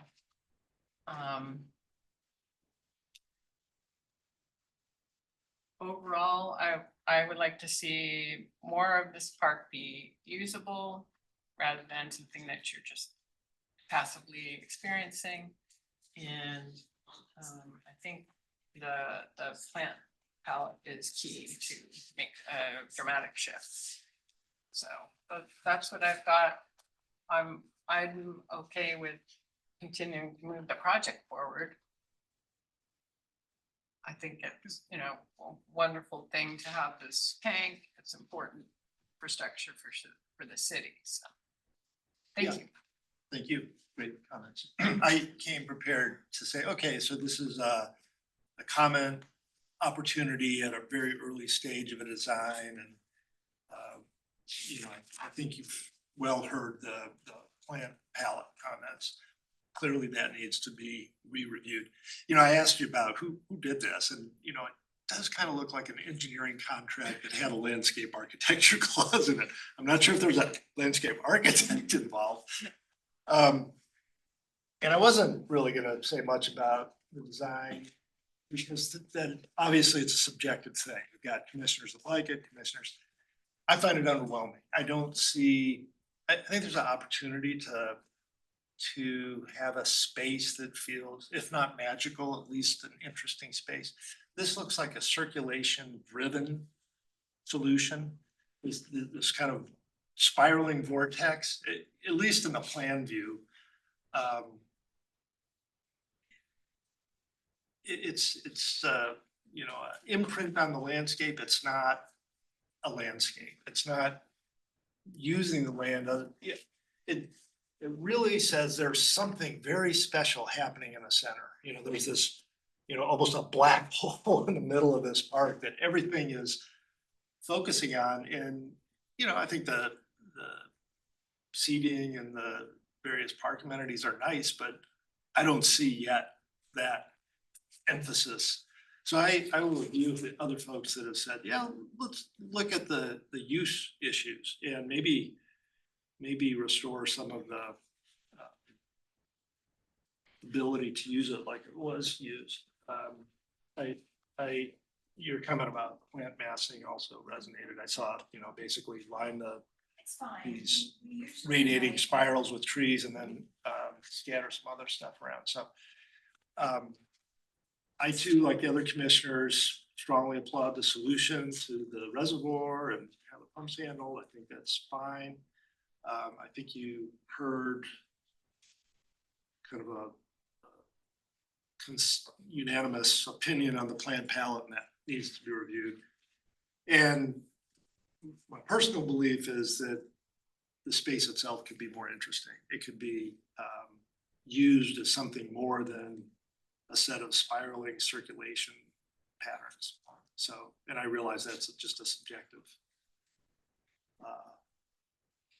point. So I hope that was. Can we? Yeah. You want to go through again? Yeah. Okay. Yeah, kind of more. Yeah, well, with All right. all due respect to, let's get this meeting quick and organized. I have some comments to make, and since I started, I'll take it now. So I also wanted to say that the design of the reservoir and sinking it, I mean, that's just wonderful. And I assume that's the most engineering there that you need to think about, the most work that you need to think about. And I don't think any of the comments we made today will in any way slow that process down. I'm certainly very happy with it. I think all of us were happy with it. And my sense of how this was designed was definitely engineer slash landscape architect. And to me, this is a chance to do something really wonderful. And Google has done it over and over again in North Bay Shore, and so has Microsoft. And this is our chance to say, we're just as good. We can also find good landscape architects who can make this a place where you want to be rather than a place that you want to go through. And this is our opportunity to show that we can do it. I've gone to the park several times and I'm glad to hear that some people really enjoy it, but to me, it's always been just a place. No magic, no real reason to be there. But if we build it so that it's kind of our introduction to North Bay Shore, to the bay, it can be a place just to be, and then we don't need all these paths. It can be sit, here's a bench, sit and enjoy it. So that to me, a corridor to see one Google facility from the other, it already looks like a private Google place. There's like 5 parking places for the public. And in our strategic plan, it says it's a very accessible park. In my opinion, it's a completely inaccessible park. Lots of people in Mountain View don't even know it exists. So I suggest finding a landscape architect who knows about California natives and will really think this through to make the city proud of it. And I really hope my fellow commissioners, let's make a strong statement about natives. Not like if feasible, if you can, please, please, please. I would really like us to make a strong statement. This is North Bay Shore. We are focused on biodiversity, which means the local native habitat. We expect that.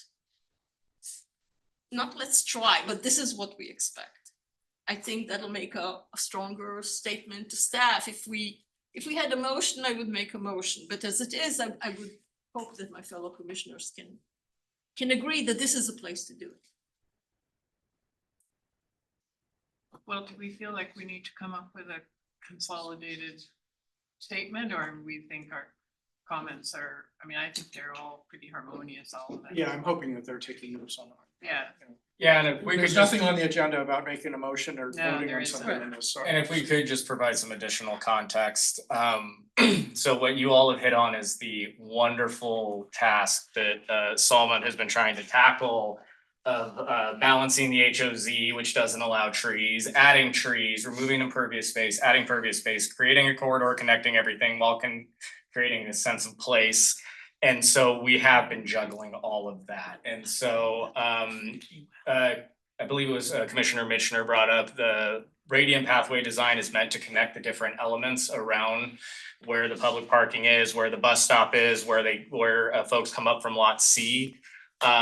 We didn't want to put anything too extensive over the reservoir, so that's why that was left open, and I don't think we'd want to put a path over it. And we can revisit how to create a sense of space in the middle while creating a pathway between the two areas. But I think we're gonna have difficulty balancing everything you guys brought up. As multiple commissioners pointed out, you provided conflicting comments in your comments for us to follow and answer. And so we have extensive notes, all of us here, and I think we can take that back. I think the one very clear, cohesive one forward is look at 100% native. And I think that's something we've heard loud and clear. And so I think that's something we can move forward on. And then we can also revisit, we protect wildlife out in this area, so we don't want anything to happen to camels either. So we can look at that as well. And I think we can balance the comments that we've heard and go revisit with the landscape architect. Is there any questions you guys have, any clarifications? Bill, we heard native. Just one thing that I would like to point out is that the North Bay Shore Precise Plan does mention that we can use 20% non-native species, right? Just wanna throw that out there, that just throwing a bone to the landscape architects and, and saying that the planting plan is not finalized. These are just potential species that were, floated. And, we're working within the confines of the plan, and we've definitely heard your feedback. We'll incorporate that moving forward, but just providing a little bit of context. Yeah, I mean, just a couple additional comments. Commissioner Summer actually did bring up an interesting point about that whole area in the upper, above where the reservoir is. I mean, if there's no, can you not walk through, I mean, I mean, that's a lot of space. So it'd be nice to get some use out of that space and whether it's more turf or whether it's, you know, some little pathway with, you know, not concrete, but you know, I don't know what the material is. I'll say compressed it. Something or other that you could just walk and maybe some benches for seating, you know, but yeah, that's a pretty big plot of land to not get a little bit more out of it somehow. And then I'm fine with the pathways. I think that they look real stark when you look at this map and there's no trees and there's none of that, but like if you look at this diagram, they're not as obvious, so anyway, that's my extra. Just one further thought about that area over the water tank, at reservoir. If we are unable to put any kind of path, I mean, we're only talking about like a 1 foot cross section here. There's got to be more cover than that. Otherwise, none of these plants are even going to grow. Especially not a deep rooted shrub like some they had listed in the palette for that area. It would be better to keep it as turf because then you can at least go there and, you know, sit and watch the fireworks or whatever.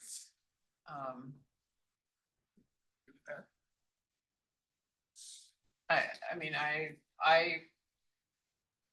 the types of we really need to have more sense of the types of uses here. I think that the path network kind of does a pretty good job of following the desire lines, like where you start to where you want to go. Typically, people will create a path through a space if there is no path because they want to go, you know, the parking lot to the restroom or, you know, whatever it is.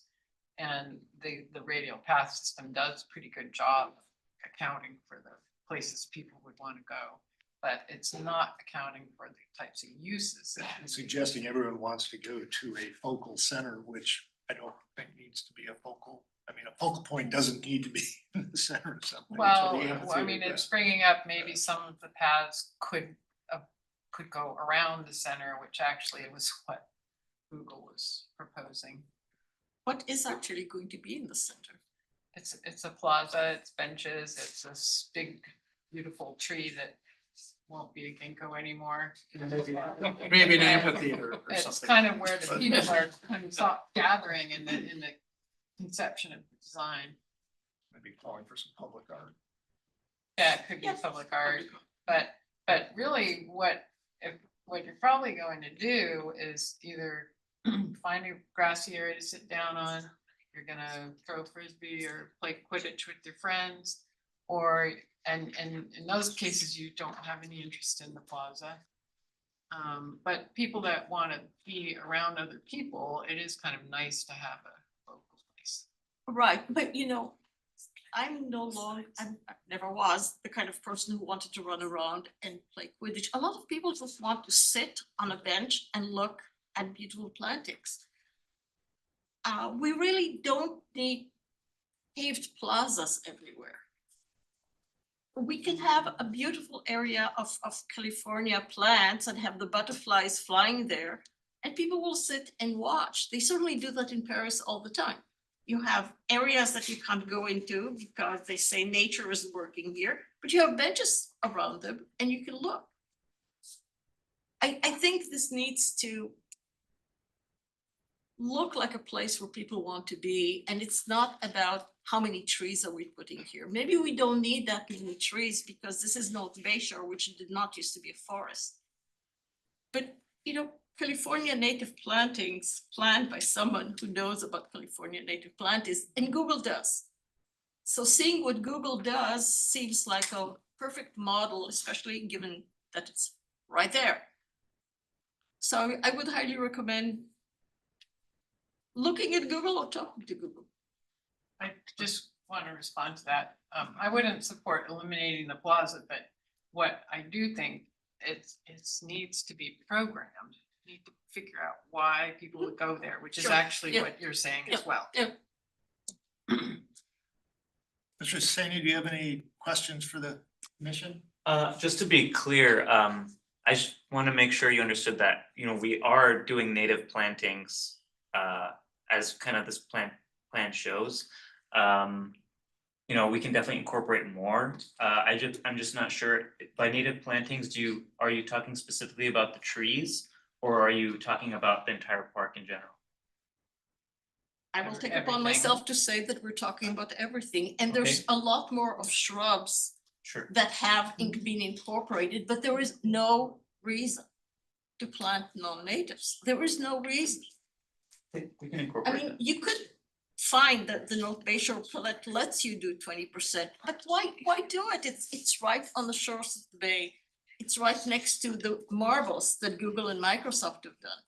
If they can do it, so can we. Well, the North Bay Shore palette gives you the chance to take, like the Arbutus marina, for example.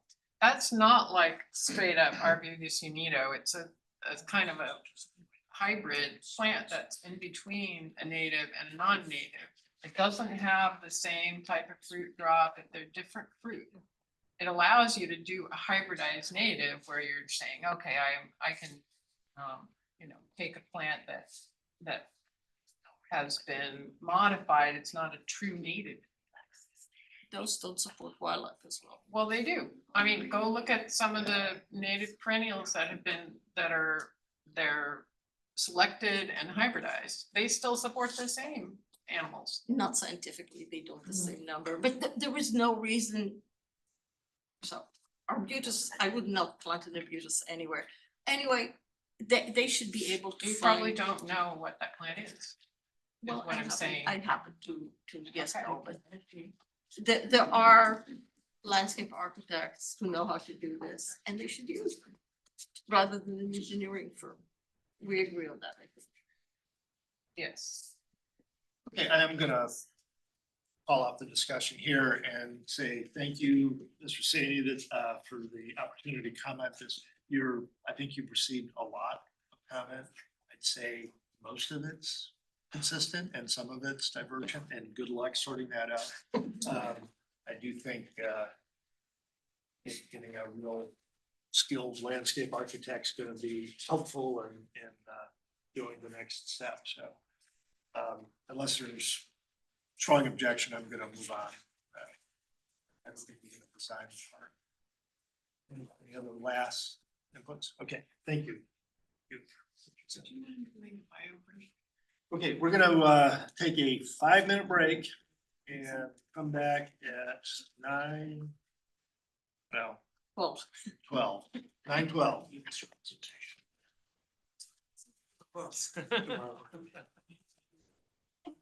Actually, I'm getting close.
resuming here within a minute or two.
Okay, we're going to resume here.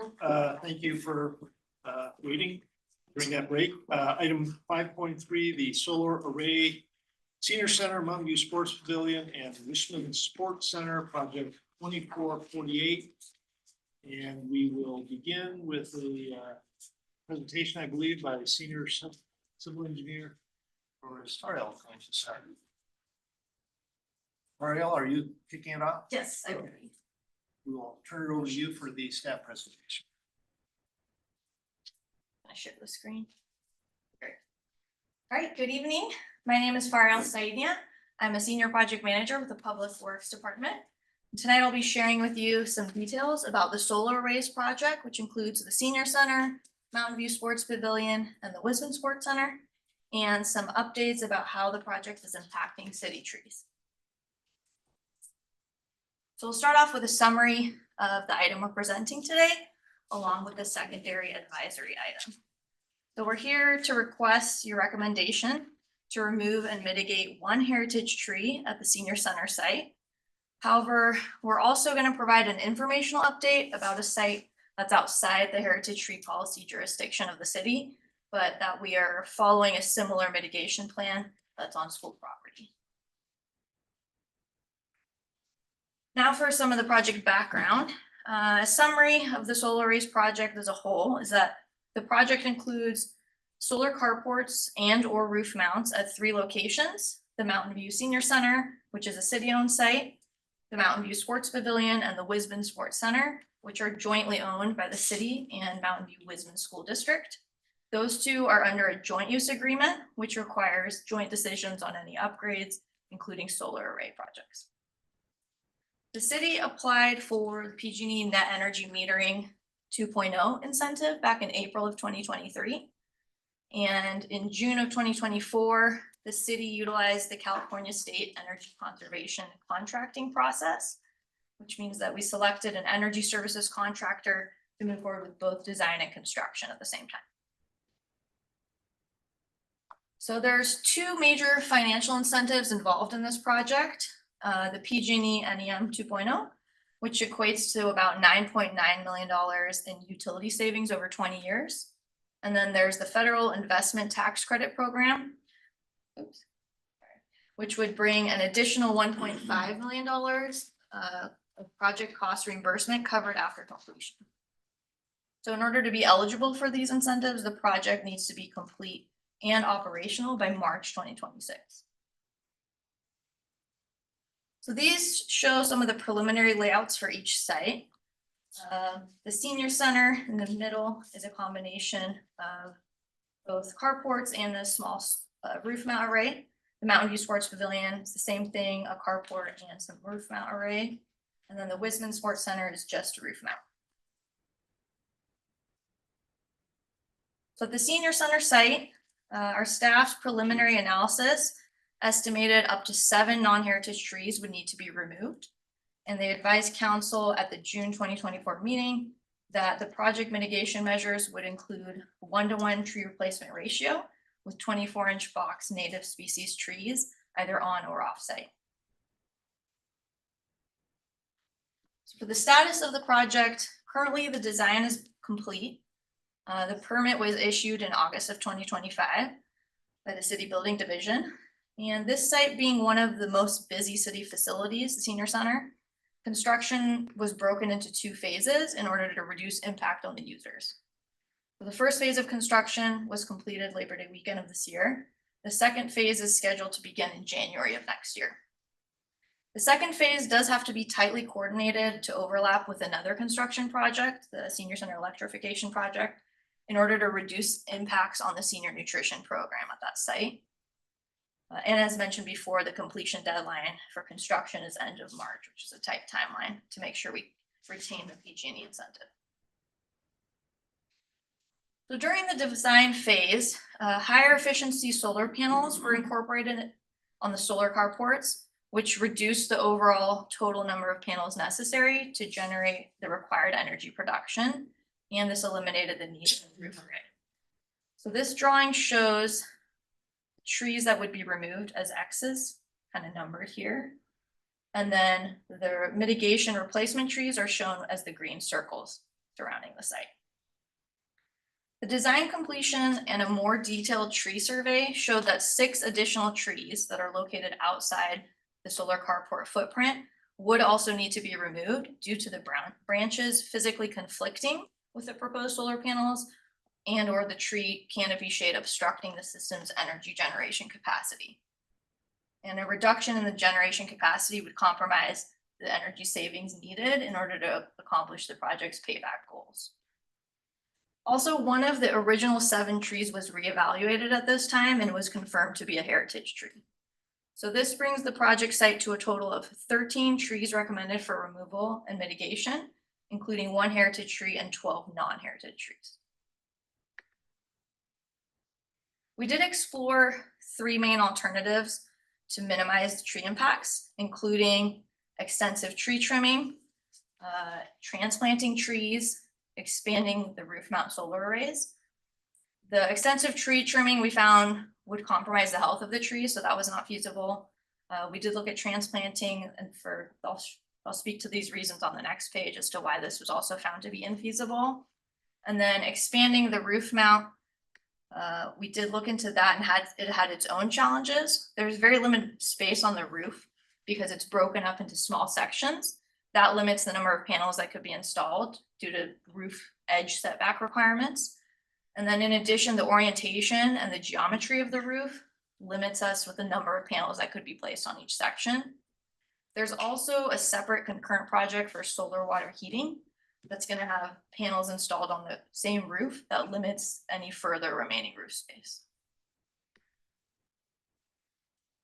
So I mentioned we looked at possible transplanting of the trees on the site. It was found that transplanting was just not feasible in this case. Some of the reasons are listed here, like species suitability or root systems in close proximity to each other. So therefore planting new trees was recommended. So this is a photo of the one impacted heritage tree, a sycamore. The arrow points to the location of this tree in the center of carport array 3. A notice was posted on the tree in August and no appeals were received. And a notice was also posted over the last few weeks on the tree notifying the public about this meeting, as well as notices being mailed out to residents adjacent. Staff recommends mitigation for the 1 heritage tree at a 2-to-1 replacement ratio using 24-inch box trees and replacing the 12 non-heritage trees at a 1-to-1 ratio with 24-inch box trees as well. This would result in a total of 14 new trees planted on site. The tree canopy coverage within the project is projected to exceed the current coverage within 5 to 7 years. And a mixture of native and non-native species are proposed based on some site-specific recommendations of the city arborist of the site. So in addition to Senior Center, we're here to give you an informational update on the other 2 school district solar sites, the Mountain View Sports Pavilion and Wisman Sports Center. The heritage tree that's going to be discussed at the Mountain View Sports Pavilion site is on school district property, so that one would fall under school district jurisdiction. So for the Wisman Sports Center site, there's no trees affected, so we don't need to discuss that. And then the Mountain View Sports Pavilion site, this is the preliminary layout we had for the Mountain View Sports Pavilion. Staff's preliminary analysis estimated about 5 non-heritage trees that would need to be removed. And they advised council at the June 2024 meeting that the project mitigation measures would include a 1-to-1 tree replacement ratio with 24-inch box native species trees. The design completion and a more detailed final tree survey revealed that 3 additional trees adjacent to the solar arrays will cause significant shading. They're right here, these 3. Thereby reducing the energy production as well as branches in conflict with the array. So in total, 8 trees would have to be removed to avoid this reduction in solar production. And also as part of those 3 additional trees, 1 heritage tree was identified at this time as well. This site has a total of 8 trees recommended for removal and mitigation, including 1 heritage and 7 non-heritage trees. So this is a photo of the 1 impacted heritage tree, and the arrow points to the location, which is on the school district side of the property line. Staff recommends, like I said, a mitigation of a 2-to-1, similar to senior center, for the heritage tree with a 24-inch box tree, and replacing the 7 non-heritage trees at a 1-to-1 ratio with 24-inch box trees for a total of 9 new trees. The school district has agreed to this mitigation plan, and the trees can be planted on site. And the tree canopy coverage, similar to senior center, is projected to exceed the current coverage within 5 to 7 years. This concludes our presentation, and we close with our staff recommendation shown here for the senior center site. And we are planning to go to council to request approval of the senior center heritage tree mitigation plan in December. Thank you for your time, and now we can take any questions. Anybody want to kick off questioning? I just, so I understand it right, the mitigation plan that we are recommending is only on the senior center because the 2 school district ones are not in our purview, is that correct? Right. Yeah. That's the only question. Getting this all done by March, hopefully it's a slam dunk. I mean, what's the, Like I said, we've already completed phase 1 for the senior center, and we're lining things up to start pretty soon for phase 2. So I think we're on track.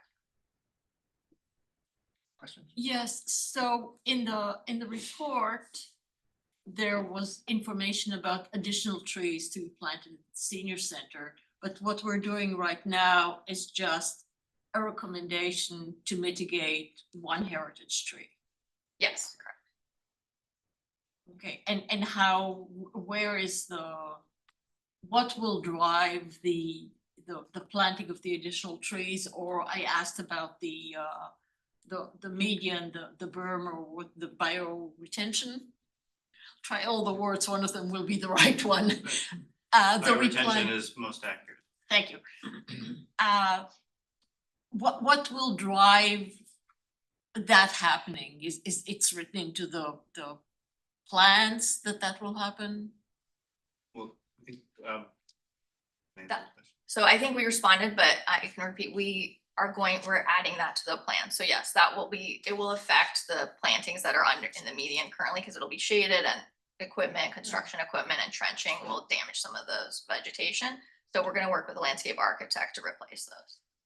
Something that's more suitable. Right now, all we're talking about is the 1 heritage tree. Yeah, that's what we're really Thank looking you. for today. Which of the senior center replacement trees would be considered the 2 trees? Or does it really matter? I don't know if we've specifically identified that. I can pull up the list that we're replacing with. replacing the heritage or as Because it's mitigation to 14. the heritage. that's what Right. it says. I mean, it's Which is- 14 going in to replace 13 removal, but you could consider any of these 3 Yeah. as the and replacement. so I'm I don't not think sure we if it identified, really probably matters. the western sycamore, because that's the one that's coming out, is a similar tree to that. Right, but where were those being planted? So I have to pull up, let me pull up. Are they the ones along the path? They must be. The western sycamores are all along the north edge here, those 4 trees at the top. Okay, yeah. That will be the 4 right here, these. These are western sycamores. And then these that have a little purple outline down here are Armstrong maple. And then these along this side here are western redbud. Sure, okay, great. I just, one question. So in April 23, the city applied for the net energy metering 2.0 program to reserve incentives for various public facilities, including these three. Are there other facilities that are also part of a solar project? That the city applied for the net energy metering? And these are the only three we're pursuing as part of that, because again, the time limits, we did explore some other ones. But it was determined that they were not feasible, either because they cost too much or they didn't have enough recovery. Okay, it's at various public facilities, including these, so I didn't know if there were others. Right. Thank you for that. We will now take any public comments. Is there anybody online? Allison? Good to be your bedtime. No. Okay, and I don't see anybody in the room, so I assume there's no public comments here. Commissioner, comments and discussion? Anyone want to kick it off? I mean, I'll just, say, you know, I mean, I guess we don't have a whole lot to say on this, one. I just, you know, from my, just side comment from serving on the high school board, during installation of solar carports, I think that there's also a side benefit for covered and shaded parking, which is, that's helpful. And I think for seniors, it's probably good too. I thought, I mean, I'm just gonna comment on all 14 because I didn't know which ones were the heritage trees specifically, but I think it's a sound, I think the proposed locations are sound for those 14. I think that trees 5 through 9, which are over on the left side, will help muffle some of the pickleball noise, perhaps in time. And then the other trees on the top and the bottom will fill in some of the gaps in the buffer between the senior parking and the adjacent apartment complexes. So I'm good with the plan. I'm good with the plan as well. I have comments.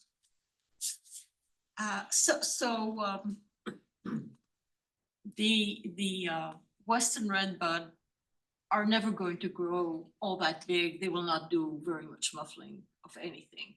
They're beautiful, delicate trees, but they won't do that much muffling. It's a little disappointing to see the Armstrong maples. They're not natives, they're columnar trees, so they won't provide all that much canopy either.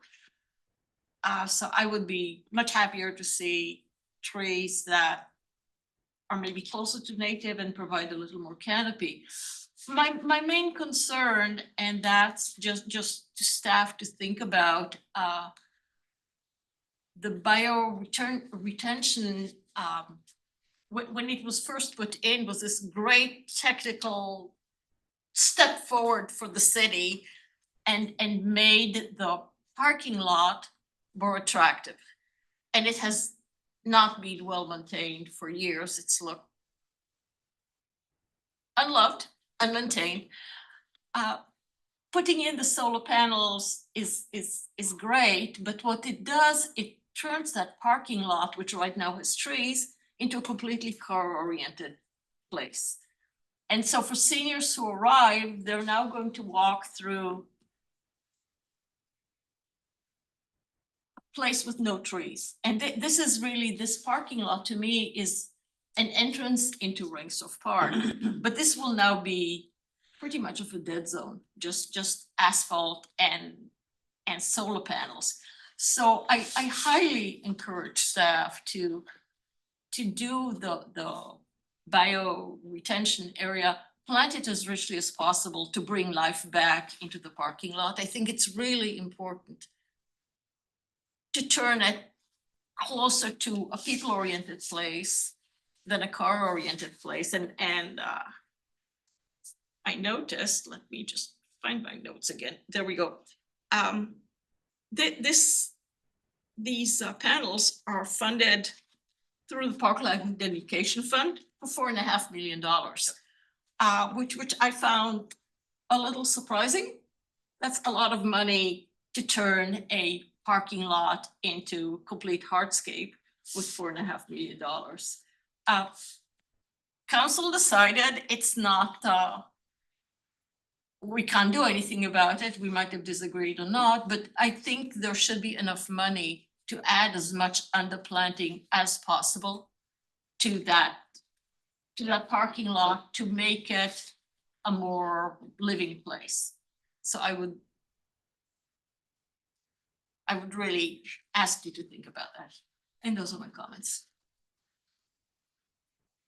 Thank you. Commissioner Bryant raised some good points. I, however, am satisfied with the plant palette, and I'm also satisfied with the proposed 2-to-1 tree replacement for the heritage tree. It's unfortunate that in order, to balance the two imperatives of tree canopy and, energy production, that we have to remove the trees from this parking lot. But there is this huge benefit of producing a lot of energy that we otherwise wouldn't be. So I guess I'm willing to make that trade-off to accomplish that, the goal of energy production.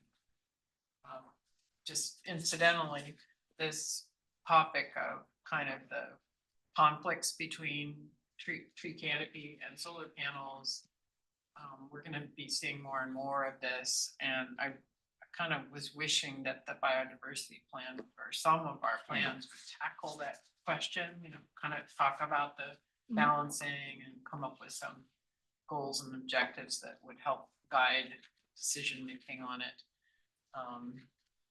So in any event, I feel satisfied to proceed ahead with the recommendation to council to approve this the way that it's shown. Thank you.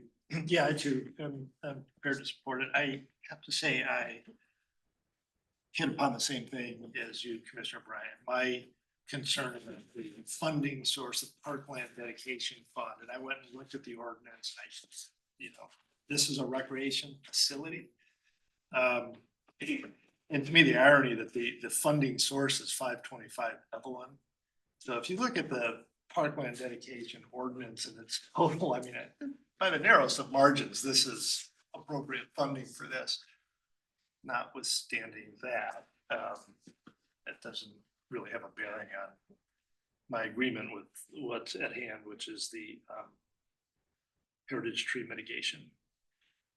So the other part was just editorial. So I think I discern generally a consensus. Does anyone want to make a motion? Just a small other little editorial. I suppose there's no way that the Parkland Fund can get credits for some of the energy savings.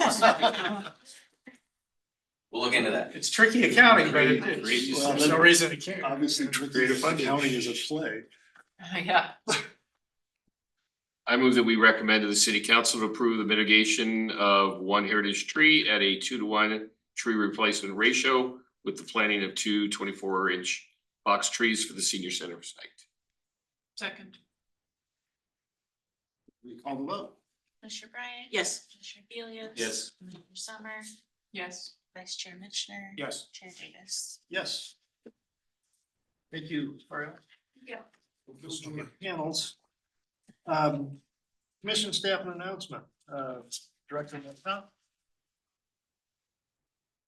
Director Marchant is up. Done. Actually need to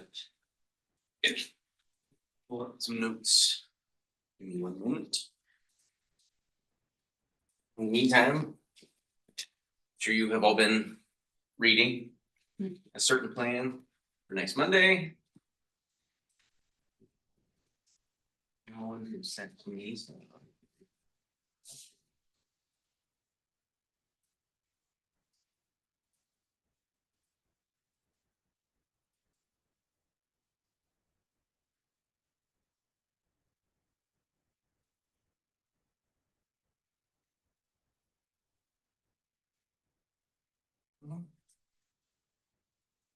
All right, so for those of you, if you recall, we had an issue with our heater at Eagle Park Pool. That replacement project is moving along and is currently staying on the timeline originally provided. And we look to be back in operation next Monday, November 17th. And that was desperately needed, and huge thanks to staff to jumping on that. Our 2026 winter activity guide is available and residents can start registering for classes next Monday. And we are getting ready for one of the biggest events of the year, the community tree lighting celebration. And once again, that's going to be on Monday, December 8th, 5:30 p.m. More information to come. And then we have been singing the praises of Lauren Eck. She is our teen center coordinator. And just letting you know that she has put in her notice. So she has been our fantastic teen coordinator. She actually got picked up by the city of Sunnyvale because of her great marketing ability. So she's actually transitioning into marketing over with the city of Sunnyvale Parks and Rec. Sorry to interrupt, this is disapproved. I tried that. No, but she has been a great asset, certainly brought a lot of new energy, a lot of new ideas. And yeah, certainly sorry to see her go, and we will be recruiting for that position soon. But yeah, so she was able to get a promotional opportunity, City of Sunnyvale, in an area that she would like to transition to. So congrats to her. So those are mine. I don't think Brenda has any. And again, we'll see you on Monday, 6 p.m. 6 p.m. That's right. And kudos on another great offering here. It's great. Commissioner Mitchner pointed out his name here and said he's willing to sign. You should frame the one where you're the chair. I'm gonna charge for it. With that. No. So I just format Yeah. for Monday. I'm gonna be prepared to address the staff's 3 bullet point items. But I'm assuming that we are also gonna have time to be able to talk about other elements that we want to talk about on the plan. It's a 270-page plan, and this is our one shot at looking at it. So 2 shots. yeah, but Your first shot. anyways, but Yes. yeah, so okay. Yes. So 6 o'clock start, what time will the AV crew be here? So make sure the things. We will work with them in advance. Okay. Any other? I had a quick question. Was your staff involved in the Dia de los Muertos? We provided some guidance to the city manager's office staff along the way, and they definitely pulled off a great. It was magnificent. Yeah. It was just wonderful. I wanted to congratulate someone. on Yes, how and I will wonderful. pass that along, and I will pass along to our staff, because they did guide in that success. So thank you. Thank you, city staff. Thank you, fellow commissioners. Thank you to the 6 people remaining on the video call. At 9:42, I adjourn the meeting.